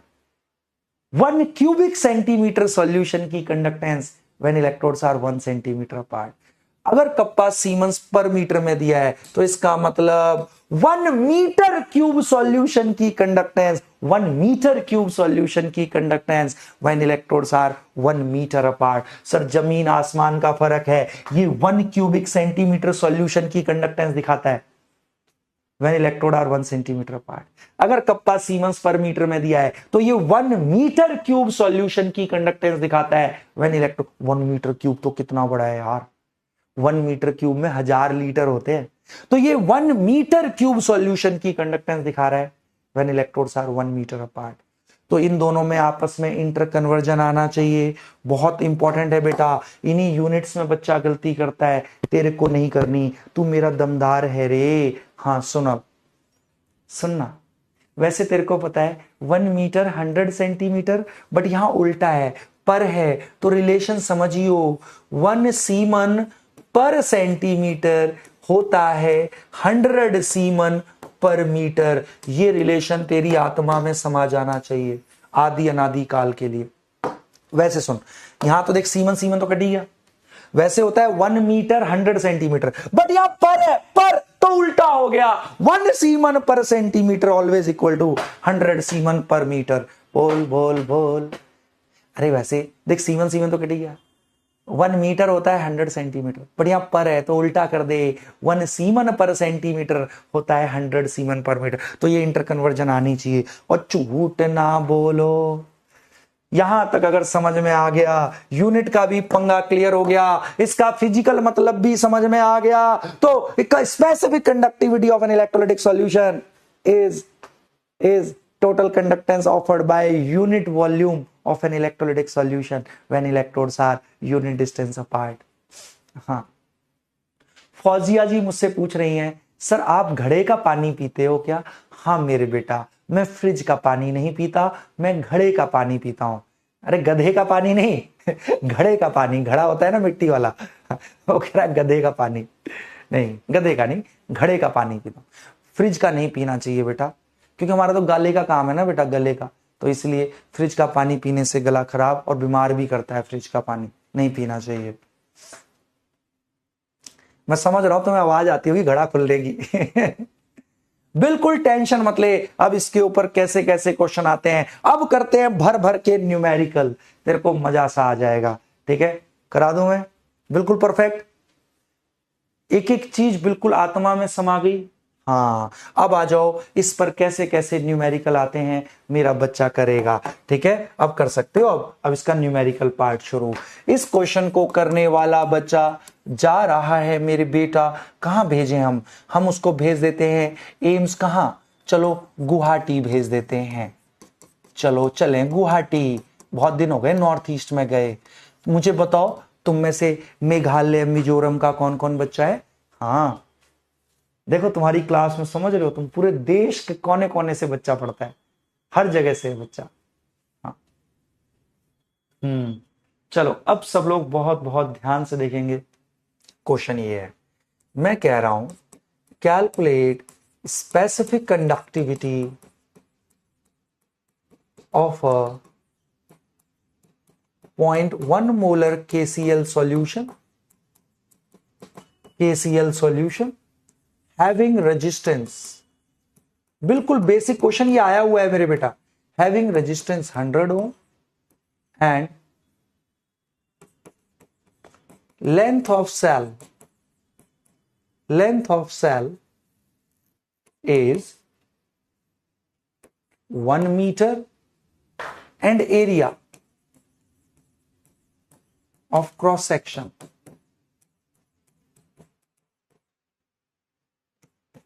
10 metre square. ओ भाई साहब, ठीक है भाई। बहुत ध्यान से, पहला क्वेश्चन ही बहुत मजेदार है। हाँ सर, कराओ ना सर, कोई दिक्कत नहीं।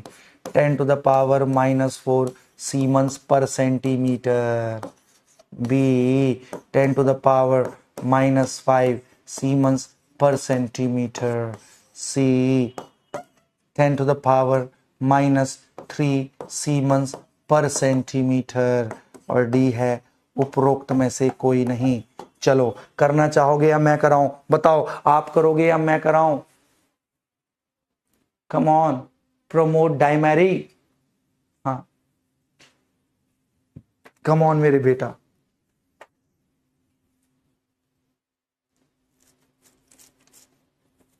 जल्दी करो।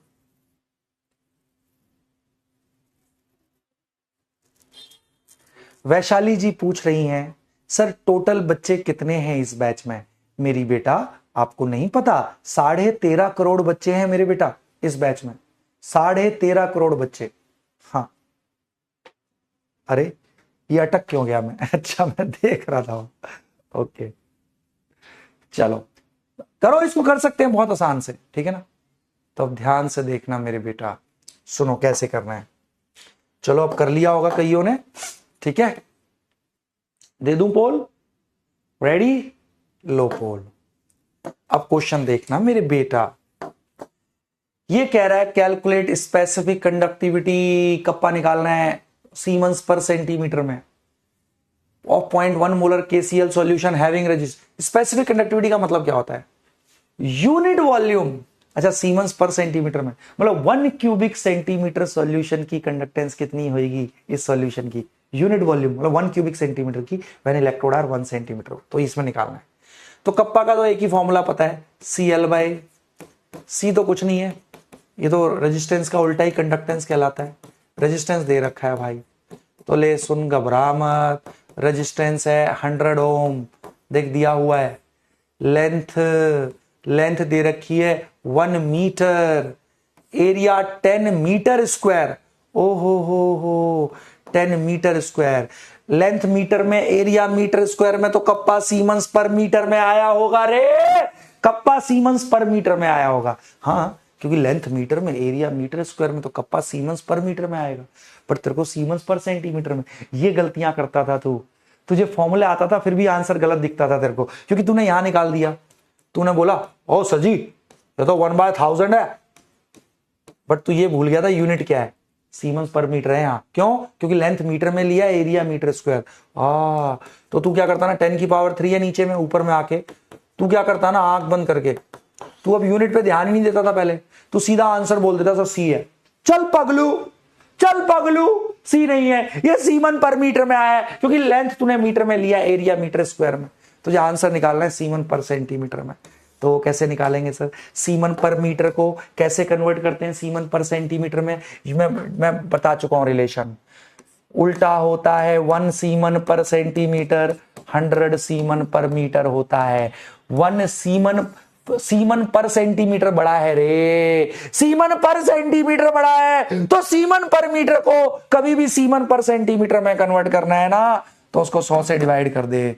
क्योंकि सीमन पर सेंटीमीटर बड़ा है, तो ले वो सीमन पर मीटर में था, उसको अगर 100 से डिवाइड करोगे तो सीमन पर सेंटीमीटर में कन्वर्ट हो जाएगा। तो जीवन भर याद रख, सीमन पर मीटर को अगर सीमन पर सेंटीमीटर में कन्वर्ट करना है तो 100 से डिवाइड करना पड़ेगा, क्योंकि सीमन पर सेंटीमीटर बड़ा है रे। हाँ सर, तो लो सर, ये ऊपर आके 10⁻⁻5 सीमन पर सेंटीमीटर हो गया।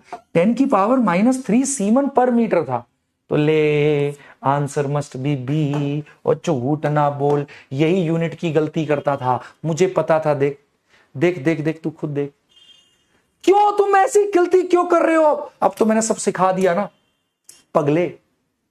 भाई लेंथ मीटर में है, एरिया मीटर स्क्वायर में है, तो कप्पा सीमन पर मीटर में आया होगा ना पगलू। अब आगे समझ में?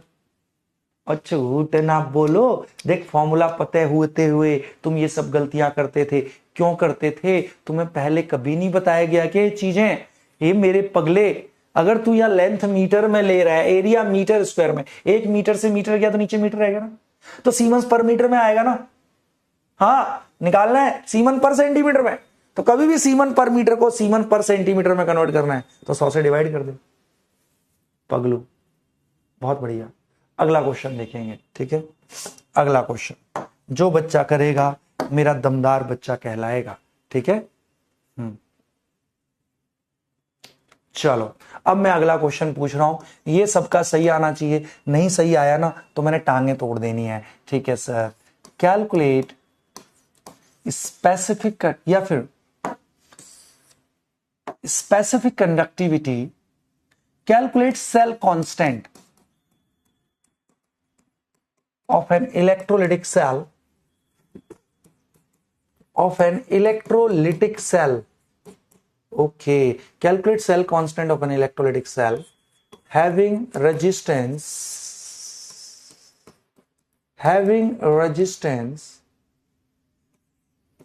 50 ohm, and specific conductivity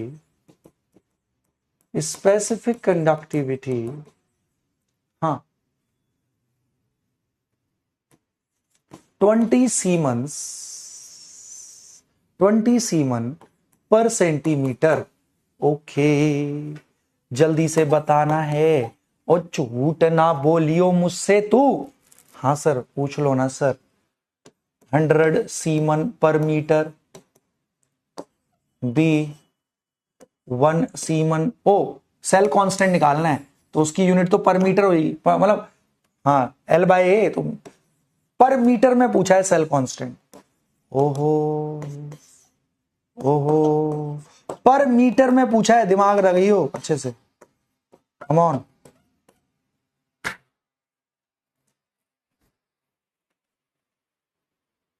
come on मेरे बच्चों, करके बताओ। यूनिट का ध्यान रखियो, कप्पा सीमन पर सेंटीमीटर में है, बट तुझसे L/A पूछ रहा है पर मीटर में, मतलब लेंथ मीटर में। दिमाग लगाइयो, कोई भी गलती नहीं करेगा इसमें, यूनिट्स का ध्यान रखना है। तो मैं यूनिट ही चेंज करना सिखाऊंगा, तो मैं यूनिट्स में ही फंसते हो इसमें। बहुत बढ़िया सर, करो करो।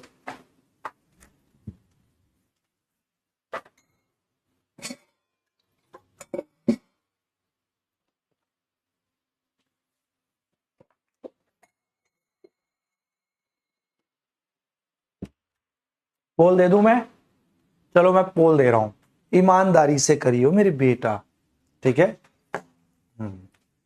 ले पोल आ गया, कर इसको।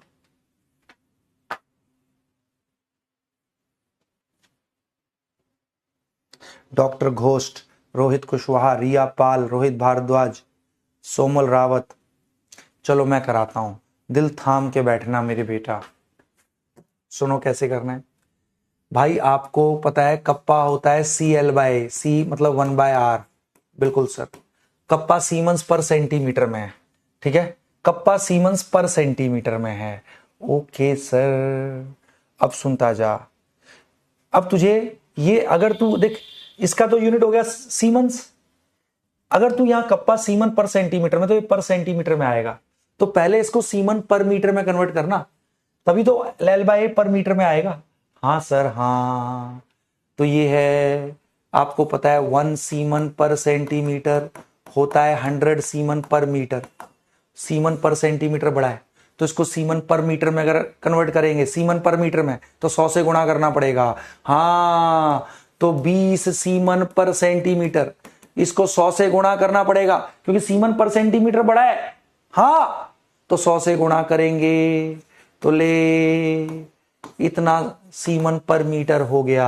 हाँ, अब ये सीमन पर मीटर में है। हाँ, ये तो सीमंस है ना, तो ले मेरे बेटा L/A आ गया। अब क्योंकि ये सीमंस पर मीटर है रे, सीमन पर मीटर, इसकी तो यूनिट सीमन, तो ये पर क्यों कन्वर्ट किया मैंने, क्योंकि मुझे पर मीटर में निकालना है। ओए ठीक है, अगर सीमंस पर सेंटीमीटर में रखता तो इसकी यूनिट सीमन, तो L/A पर सेंटीमीटर में आ जाता तेरा। ओके सर, ओके, इसको गुणा कर ले, L/A डायरेक्ट आ गया, 50 इंटू 2000, ठीक है। ये तो बहुत ज्यादा आ गया, 10 10 की पावर 5 पर मीटर आ गया मेरे बेटा, 10⁵ पर मीटर आ गया। ओ भाई साहब, हाँ देखना, ये इधर गया तो 4 जीरो तो इधर ही हो गए, 5 दूनी 10, 10 की तो D must be the right answer. सच्ची समझ में आ गया? 66% का सही। और तुम तो जबरदस्त हो, मेरे कहरी बच्चे हो गए। अब यूनिट में दिक्कत नहीं होगी। आ गया समझ में? डॉक्टर अनिल, सबीरा, निहाल, सहदे, शैडो, शैडो डूसाज, योशा बंटा गाउडा, खुशबू शेखावत, अनिक प्रसाद, आदर्श, अंकित, आकिब, बहुत बढ़िया। सच बता, अब कॉन्फिडेंस, अब कर लेगा। अब यूनिट में कोई झोल नहीं ना। हाँ चलो अब आगे बढ़ जाओ। अब दिल थाम के बैठियो, ठीक है? आयुष कटीजा, बहुत बढ़िया। ओ सदा शाह, इसको कर ले। चल एक लास्ट और दे रहा हूं, इसको मेरे बेटा ईमानदारी से कर देना, इसमें कोई गलती नहीं करेगा। ये मुझे 90% बच्चे का चाहिए सही, ऐसे ही क्वेश्चन आते हैं, बहुत ध्यान से देखियो, ठीक है? इस क्वेश्चन को जो बच्चा करेगा वो जा रहा है कहां, कहां भेजूं मैं, जल्दी बोल। चल इसमें हम चले जाते हैं एंड्रोमेडा, दूसरी गैलेक्सी होके आएंगे मेरे बेटा। अब पृथ्वी पे मन नहीं लग रहा है, बहुत बढ़िया, तो ये क्वेश्चन कर देना आप। ओके, इसको ईमानदारी से सोच के बताना, ठीक है? Okay, electrolytic cell, electrolytic cell having KCl solution has resistance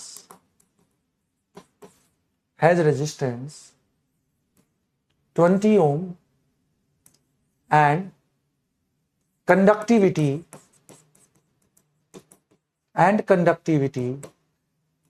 50 Siemens per centimeter. Okay. If same cell, अब यही सेल ले लिया हमने, if same cell is filled with, है ना? हाँ, है ना? सेम सेल, भाई पहले केसीएल सॉल्यूशन लिया था तो ऐसा ऐसा था, फिर वही सेम सेल ले लिया खाली करके, केसीएल निकाल दिया, है ना? If same cell is filled with NaCl solution, it shows resistance of 100 ohm. Okay, कह रहा है calculate specific conductivity of NaCl.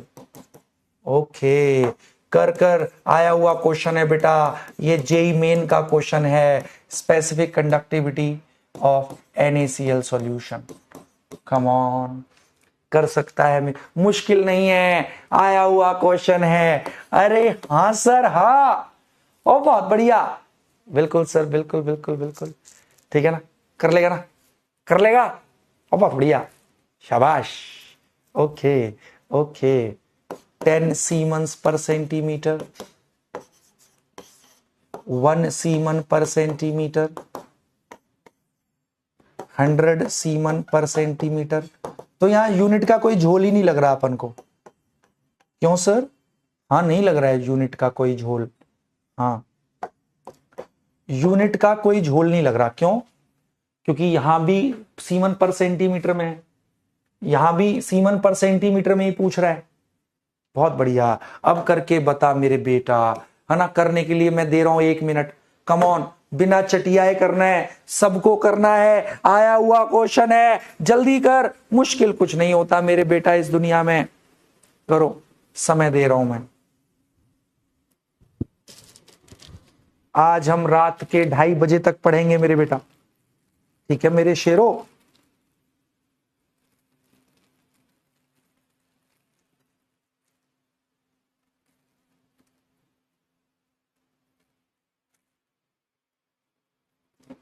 जल्दी जल्दी करेंगे।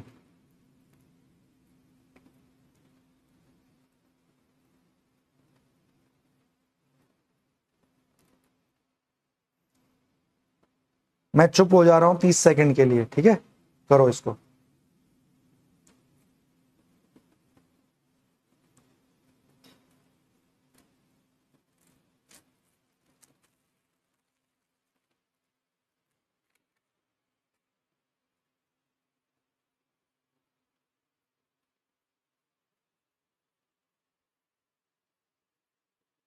चलो अब मैं पोल दे देता हूं, कर लिया होगा मेरे बेटा जी ने, तो ले लो अब पोल। पोल नहीं ले रहे तुम, तो ले लो पोल, कम ऑन, करो करो करो,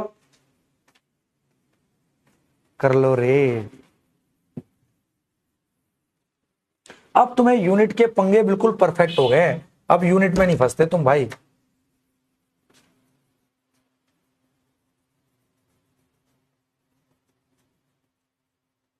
और इस क्वेश्चन में तो यूनिट वाला पंगा भी नहीं है कुछ।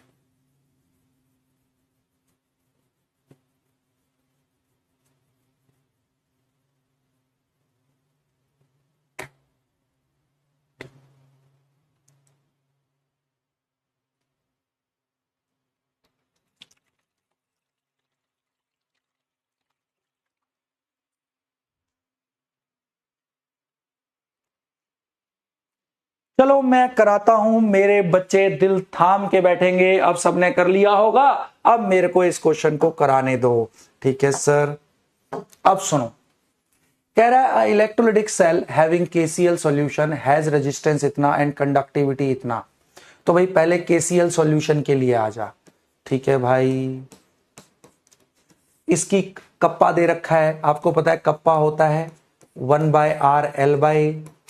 ओके, तो मेरे बेटा इसमें आपको कप्पा पता है, हाँ सीमन पर सेंटीमीटर में, रेजिस्टेंस पता है ओम में, तो सीमन्स पर सेंटीमीटर में लेंगे तो सेल कांस्टेंट आ गया पर सेंटीमीटर में। हाँ यहां से सेल कांस्टेंट कप्पा 50 सीमन्स पर सेंटीमीटर। इसका रेजिस्टेंस, इसी का रेजिस्टेंस लेना होगा, तो ले इस इलेक्ट्रोलाइटिक सेल की लंबाई चौड़ाई का रेशियो, मतलब सेल कांस्टेंट आ गया इस बर्तन का, ये 20 इधर जाएगा, तो ले L/A आ गया कितना सेल कांस्टेंट 50 × 20। मेरे बेटा ओ ये तो 1000 हो गया, 1000 हो गया। हाँ सर 1000, और यूनिट क्या आएगी, सीमन्स पर सेंटीमीटर में था तो ये पर सेंटीमीटर में आ गया सेल कांस्टेंट। किसी भी बर्तन के लिए फिक्स होता है। अब कह रहा है सेम सेल में इसी बर्तन में, तो जिसका सेल कांस्टेंट इतना है, फिर NaCl सॉल्यूशन डाला, हाँ NaCl सॉल्यूशन डाला। अब कह रहा है इसका NaCl का रेजिस्टेंस इतना है, बर्तन का तो सेल कांस्टेंट फिक्स है, सेम बर्तन लिया है, तो कह रहा है इसकी NaCl की स्पेसिफिक कंडक्टिविटी, NaCl का कप्पा, NaCl सॉल्यूशन का रेजिस्टेंस और बर्तन का सेल कांस्टेंट। ले सीमन पर सेंटीमीटर में निकालना है तो ये पर सेंटीमीटर में लेना होगा, रेजिस्टेंस NaCl का है 100, बहुत बढ़िया, सेल कांस्टेंट पर सेंटीमीटर में 1000, ओहो 2 0 से 2 0, तो कप्पा आ गया 10 सीमन पर सेंटीमीटर। अरे वाह सर जी वाह, ओ जल्दी बोल, समझ में आया, वाह 67% ने बिल्कुल सही मारा। बाकियों से क्या गलती हो गई, नायला, यशा Banta Gowda, Chanchal ji Yova, Shivansh, kerosene, doctor Anil Talha, Devashish, NTA owner, Siddhant Pandey. ओ NTA ऑनर तू NTA का ऑनर कैसे बन गया मेरे बेटा? चलो सच बताओ मेरे बेटा, अब फुल ऑन कॉन्फिडेंस है, किसी भी सॉल्यूशन का कप्पा निकालना है, यूनिट वाले पंगे सीख गए, और झूठ ना बोल, अगर समझ में आया तो मुझे भांति भांति से तू क्या कर, आज कुछ यूनिक, कुछ भी दे दे, कुछ यूनिक दे, कुछ यूनिक दे। आ गया एक बच्चा कह रहा है सर तेलुगु में कप्पा को, फ्रॉक को कप्पा बोलते हैं। अरे हाँ तेलुगु भाषा में मेरे बेटा, है ना, हाँ कप्पा माने मेंढक, मेंढक frog, kappa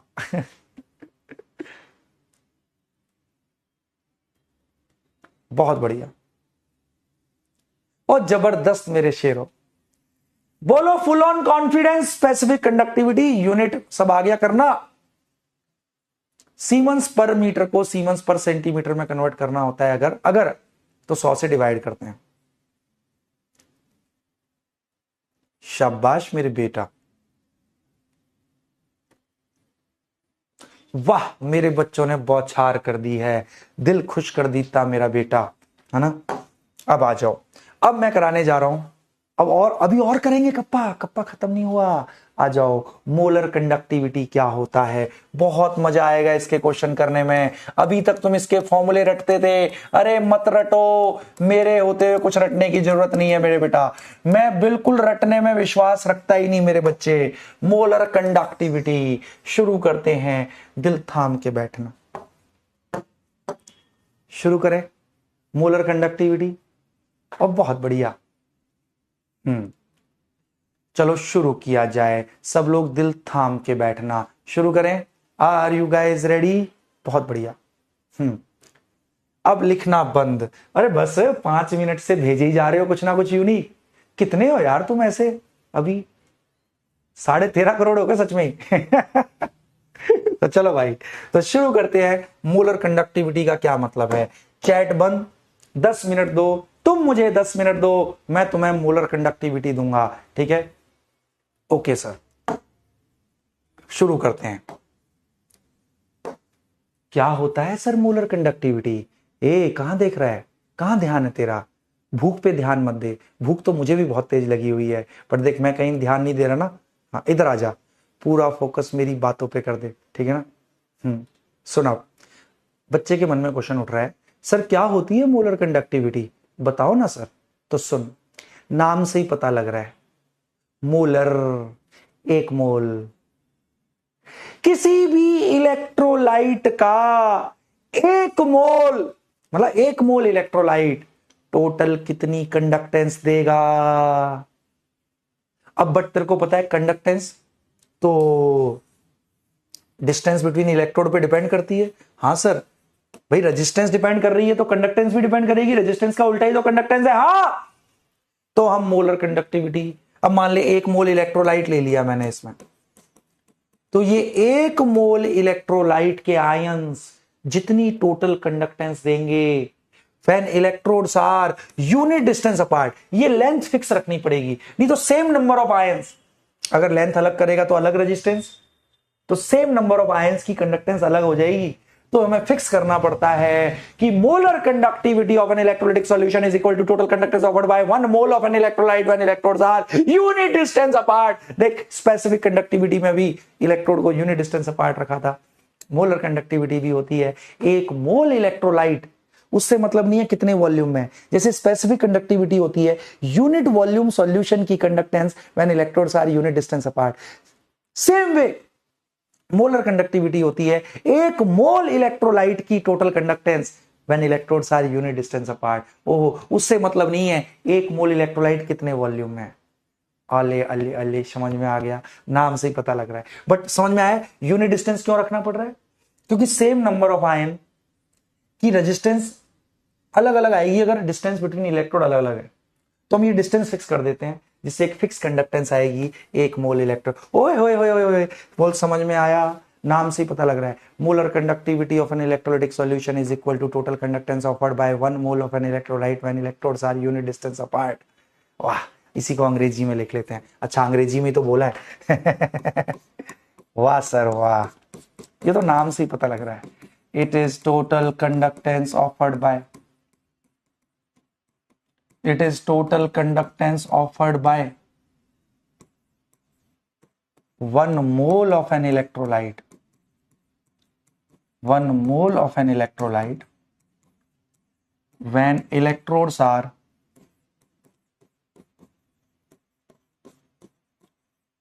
unit distance apart।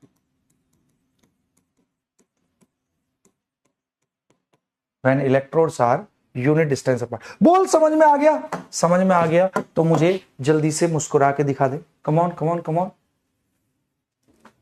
Come on. It is the total conductance offered by 1 mole of an electrolyte. तो देख, डिस्टेंस बिटवीन इलेक्ट्रोड फिक्स रखना पड़ेगा बेटा, है ना, क्योंकि वो जैसे लेंथ चेंज हो जाएगा तो रेजिस्टेंस चेंज हो जाएगा, कंडक्टेंस चेंज हो जाएगा, तो सेम नंबर ऑफ आयन अलग अलग कंडक्टेंस देंगे। बहुत बढ़िया, शाबाश मेरा बेटा। अब इसका एक फॉर्मूला रखते हैं, रटना नहीं है क्योंकि तुझे इसका फॉर्मूला याद कर, इसका फॉर्मूला तू रट के लगाता था क्वेश्चन में, तब भी आंसर गलत आ जाता था, क्योंकि तेरे को यूनिट के फंडे नहीं पता ना। तो ये यूनिट हमें समझनी है, गहराई से समझना है हर चीज को, रटना नहीं है कुछ भी। तो सुनता जा मेरे बेटा, सुन सुन सुन, प्यार की धुन। मान ले ये इलेक्ट्रोलाइटिक सेल है, बिल्कुल भी नहीं रटना, बहुत ध्यान से देख ले अब, ठीक है। हाँ, चैट बंद, बहुत मुस्कुरा लिया, हंसना बंद करो, सीरियस हो जाओ, फुल ऑन सीरियस, खतरनाक वाला। हाँ ठीक है सर, ये इलेक्ट्रोलाइटिक सेल है सर, इलेक्ट्रोड प्लेट्स सर, एक इलेक्ट्रोलाइट का सॉल्यूशन है। सॉल्यूशन पूरे बर्तन में भरा हुआ मानते हैं, जितना बर्तन का वॉल्यूम उतना ही सॉल्यूशन, ठीक है। मान लो ये इलेक्ट्रोलाइट का सॉल्यूशन है, ठीक है सर, कोई भी इलेक्ट्रोलाइट है, मुझे उससे मतलब नहीं, ठीक है सर, और इसकी मोलैरिटी है m, मान ले इसकी मोलैरिटी है m, ओके, अभी इस सॉल्यूशन की मोलैरिटी है m। अब मैं कह रहा हूं इसकी मोलर कंडक्टिविटी निकालो। मोलर कंडक्टिविटी कैसे निकालेंगे? एक मोल इलेक्ट्रोलाइट की कंडक्टेंस कितनी होगी when electrodes are unit distance apart. अब दिल थाम के सुनियो, इसकी मोलैरिटी m है, मोलैरिटी का मतलब कितने मोल हैं 1 लीटर सॉल्यूशन में। अगर मोलैरिटी m है तो मतलब m मोल्स हैं इलेक्ट्रोलाइट के 1 लीटर सॉल्यूशन में। हाँ, m मोल्स हैं इलेक्ट्रोलाइट के, मोलैरिटी m है, तो इसका मतलब m moles of electrolyte are present in 1 litre solution. 1 litre को लिख सकता हूं 1000 क्यूबिक सेंटीमीटर। हाँ सर, हाँ, 1 लीटर का मतलब होता है 1000 क्यूबिक सेंटीमीटर, बिल्कुल सर पता है। तो इसकी मोलैरिटी अगर m है सॉल्यूशन की, तो इसका मतलब m moles are present in 1 litre solution. 1 litre मतलब 1000 क्यूबिक सेंटीमीटर, ठीक है भाई, m मोल 1000 क्यूबिक सेंटीमीटर में। मुझे तो कंडक्टेंस निकालनी है 1 मोल इलेक्ट्रोलाइट की ना, तो जब m मोल इलेक्ट्रोलाइट इतने वॉल्यूम में, तो 1 मोल इलेक्ट्रोलाइट कितने वॉल्यूम में होएगा? जब m मोल 1000 क्यूबिक सेंटीमीटर में, तो 1 मोल कितने में होएगा? ये डिवाइडेड बाय ये इनटू में ये। हाँ सर, इनटू 1 करें तो कोई सर इतने क्यूबिक सेंटीमीटर सॉल्यूशन में होएगा। सर 1 मोल इलेक्ट्रोलाइट इतने क्यूबिक सेंटीमीटर सॉल्यूशन में होएगा। अरे वाह शैल जी वाह। अब सुन, इस हर सॉल्यूशन का कुछ ना कुछ कप्पा होता है ना, स्पेसिफिक कंडक्टिविटी। मान ले इसकी स्पेसिफिक कंडक्टिविटी दे रखी है कप्पा सीमेंस पर सेंटीमीटर। मान ले इसकी स्पेसिफिक कंडक्टिविटी दे रखी है kappa siemens per centimetre. Okay sir, भाई हर सॉल्यूशन की अपना मतलब, इसका मतलब क्या है? अगर इसकी स्पेसिफिक कंडक्टिविटी है कप्पा सीमेंस पर सेंटीमीटर, तो इसका मतलब 1 क्यूबिक सेंटीमीटर सॉल्यूशन की कंडक्टेंस है kappa when electrode are 1 centimetre apart. हाँ सर, तो पता लग गया, अगर स्पेसिफिक कंडक्टिविटी कप्पा है तो इसका मतलब कप्पा सीमेंस पर सेंटीमीटर, मतलब 1 क्यूबिक सेंटीमीटर सॉल्यूशन की कंडक्टेंस है कप्पा। बिल्कुल, जब 1 क्यूबिक सेंटीमीटर सॉल्यूशन की कंडक्टेंस कप्पा है, तो 1000 बाय m क्यूबिक सेंटीमीटर की कंडक्टेंस कितनी होगी? जल्दी बता। 1000 बाय m क्यूबिक सेंटीमीटर। जब 1 क्यूबिक सेंटीमीटर सॉल्यूशन की कंडक्टेंस है kappa when electrode are 1 centimetre apart, तो 1000 by m cubic centimetre solution की कंडक्टेंस कितनी होगी? ये डिवाइड बाय ये, हाँ, इनटू में ये। ले मेरे बेटा, 1 क्यूबिक सेंटीमीटर सॉल्यूशन की कंडक्टेंस है kappa when electrode are 1 centimetre apart, तो 1000 by m cubic centimetre solution की कंडक्टेंस कितनी होगी when electrode are 1 centimetre apart? ये डिवाइड बाय ये 1 ना लिखें तो कोई जरूरत, इनटू में ये। And this is the volume containing 1 mole electrolyte. तो this is the total conductance offered by 1 mole electrolyte when electrodes are 1 centimetre apart. हाँ सर, यही तो है मोलर कंडक्टिविटी। वाह सर वाह।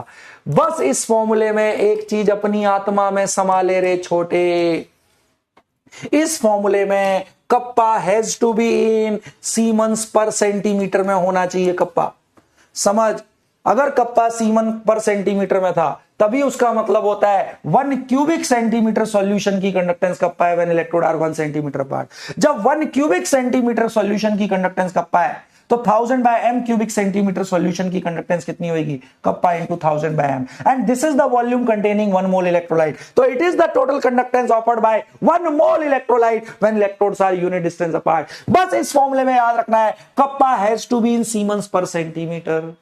कप्पा अगर सीमन पर मीटर में दिया है तो उसको पहले कन्वर्ट करना पड़ेगा। इस फॉर्मूले में हम रटते थे पर हमें पता ही नहीं है, हमें कप्पा सीमन पर मीटर में भी दिया होता था, तुम सीधा यहां लगा देते थे। चल पगलू ना, इस फॉर्मूले में कप्पा तभी लगाना है जब वो सीमन पर सेंटीमीटर में हो। अगर क्वेश्चन में सीमन पर मीटर में दिया है तो उसको पहले सीमन पर सेंटीमीटर में कन्वर्ट करियो, तब मेरे बेटा यहां लगाइयो। और तुझे कन्वर्ट करना आता है 1 siemens per centimetre 100 siemens per metre होता है।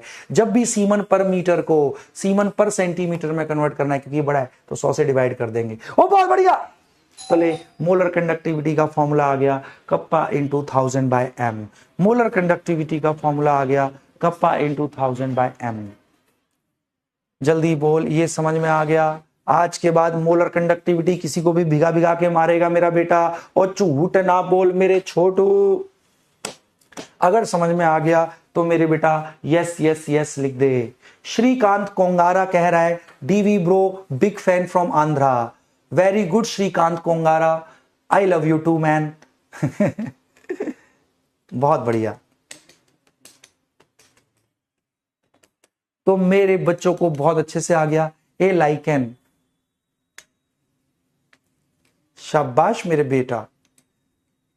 Yashwant Reddy, I am so proud of you guys and girls.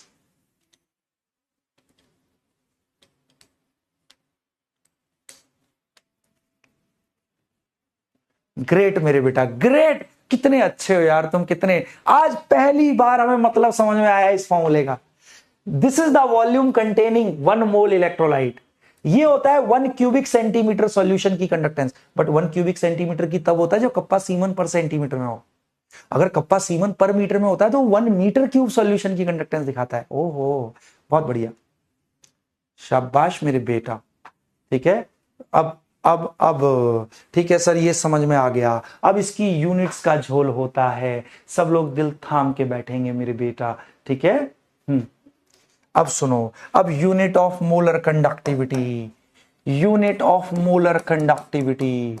ओ बहुत बढ़िया, यूनिट ऑफ मोलर कंडक्टिविटी। और सुनो मेरे बेटा, मैं एक चीज सोच रहा था, सुनो ना।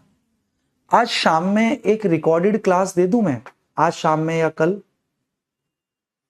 हाँ, थोड़ा सा मतलब थोड़ा सा अपना सिलेबस अच्छा हो जाएगा, थोड़ा सा बस एक दूंगा, ज्यादा नहीं। हाँ बोलो, ले लो ना एक रिकॉर्डेड।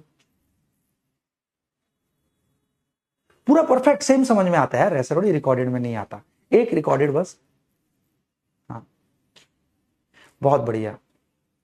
बच्चा कह रहा है कल दे देना, ठीक है कल दे दूंगा, कल दे दूंगा, आज नहीं, कल दे दूंगा एक रिकॉर्डेड बस, है ना। ले लो यार एक, है ना। हाँ एक ले लो ना, इतना कहना नहीं मान सकते मेरा। हाँ कल दे दूंगा, चलो कोई नहीं, ठीक है।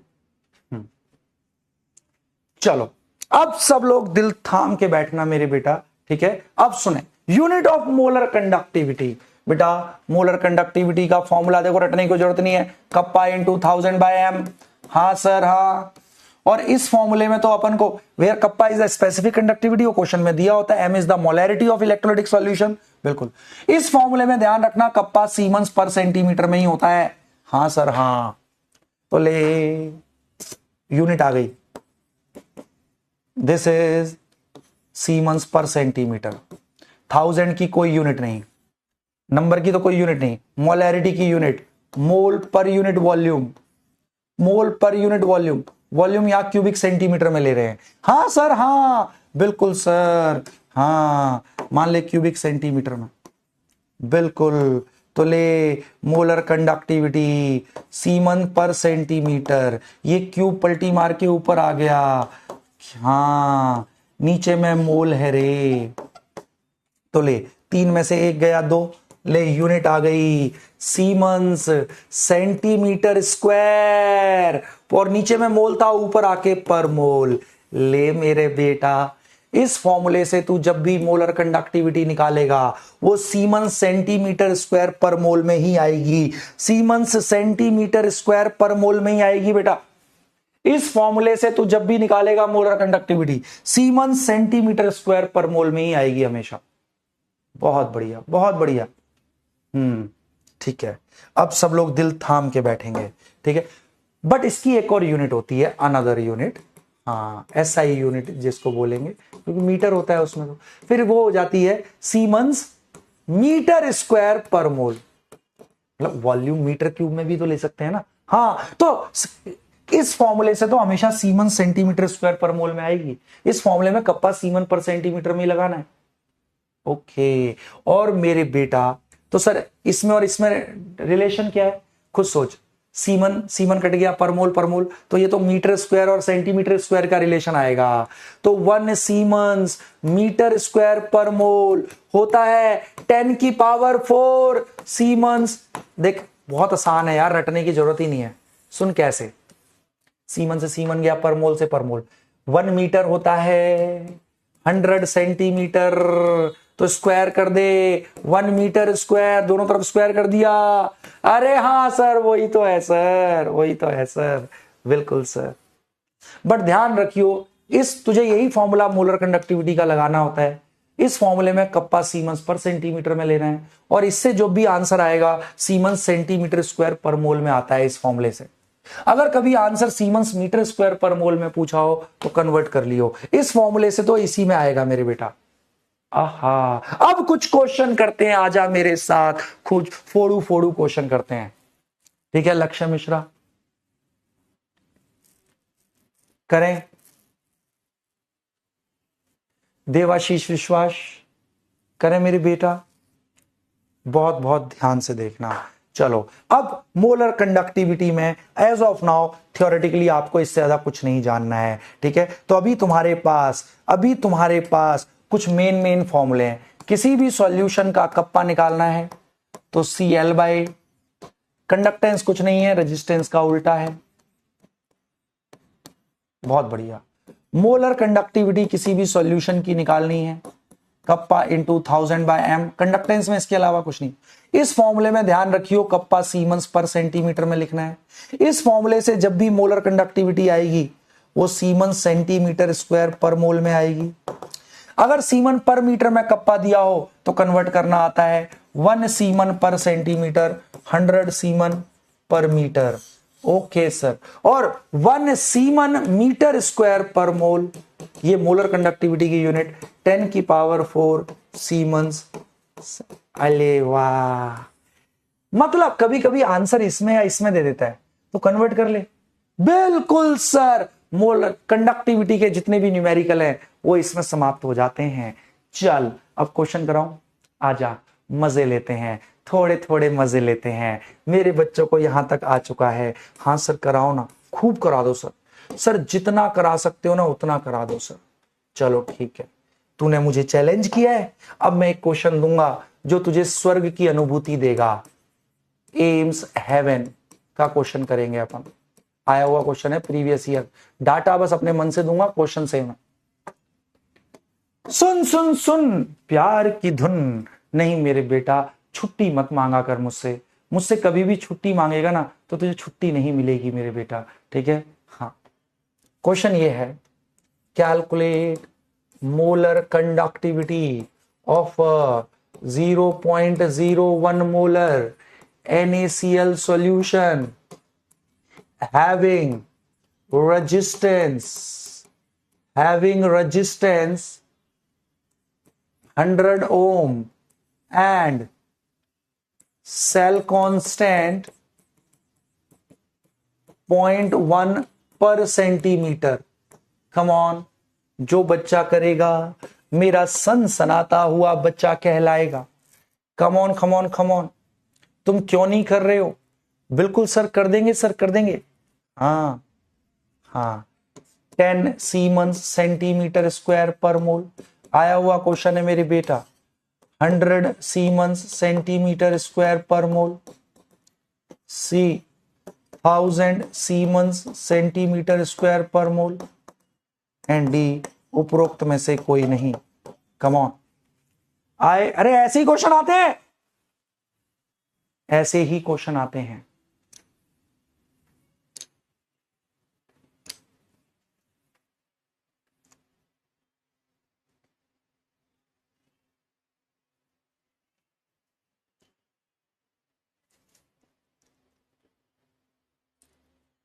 कम ऑन,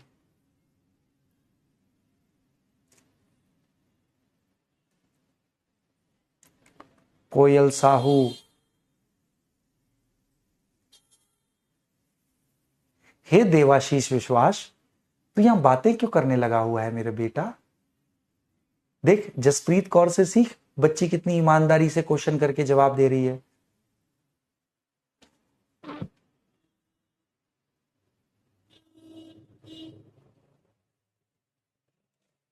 अब सब लोग दिल थाम के बैठना, मैं पोल दे देता हूं, कर लिया होगा मेरे बच्चों ने? हाँ बिल्कुल सर, दे दो पोल। अब क्वेश्चन को दिल थाम के बैठना, ठीक है। ये कह रहा है मोलर कंडक्टिविटी निकालनी है, जिस सॉल्यूशन की मोलर कंडक्टिविटी निकालनी है उसी का कप्पा और उसी की मोलैरिटी।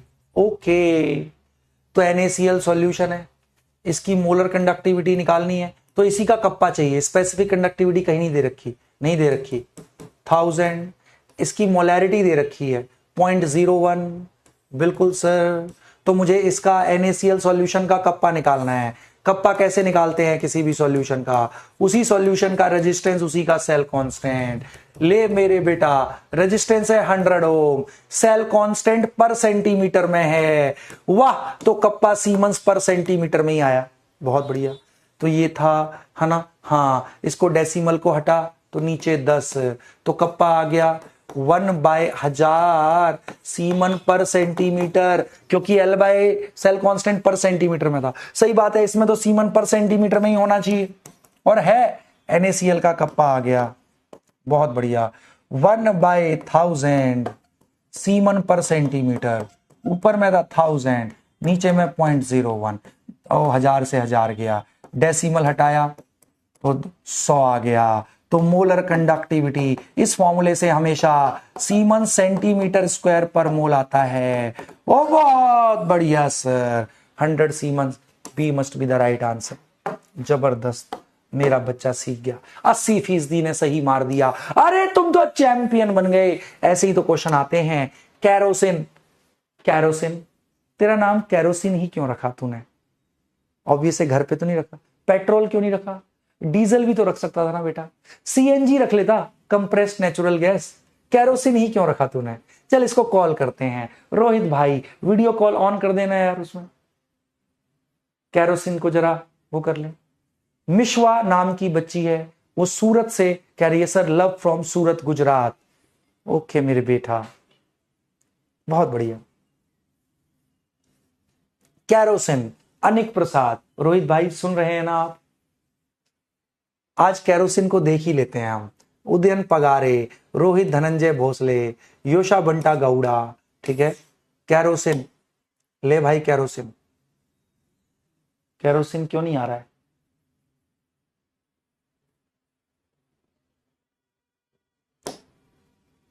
अरे भाई ये काहे नहीं हो रहे भाई? अच्छा, वहां से ऑन नहीं किया है क्या? हाँ ठीक है भाई, चलो एक अगला क्वेश्चन और दे रहा हूं, सब लोग बहुत बहुत ध्यान से देखना मेरे बेटा, ठीक है। सुनो, क्वेश्चन ये है, सुनते जाएं। अगला क्वेश्चन, इस क्वेश्चन को जो बच्चा करेगा वो एम्स दिल्ली जाएगा मेरे बेटा। बहुत ही प्यारा सा प्रश्न है, ईमानदारी से आप लोग मुझे बता देंगे, ठीक है? पक्का? हाँ बिल्कुल ईमानदारी से बताइयो। 1 litre of 0.1 molar HCl solution is titrated, is neutralized completely, neutralized completely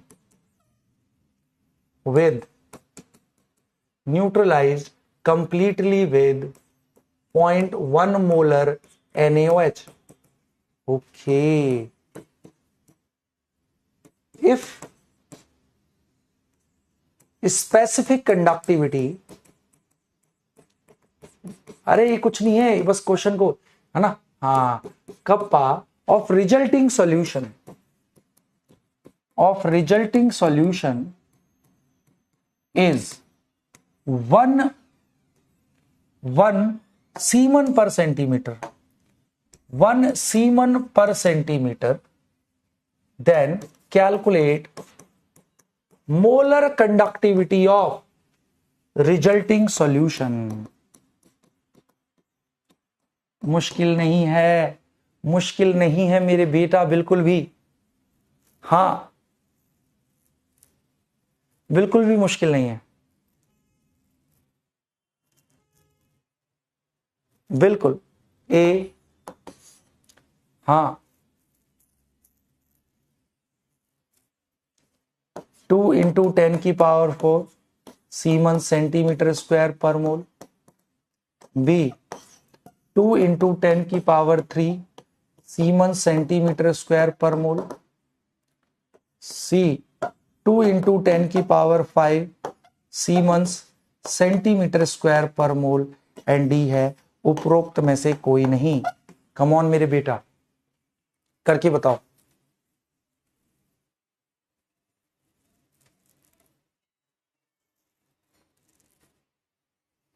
मैं कराऊं? अरे तनिष्का कर दे।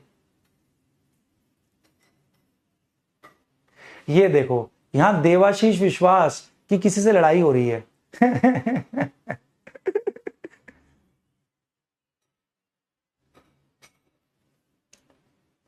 बहुत बढ़िया।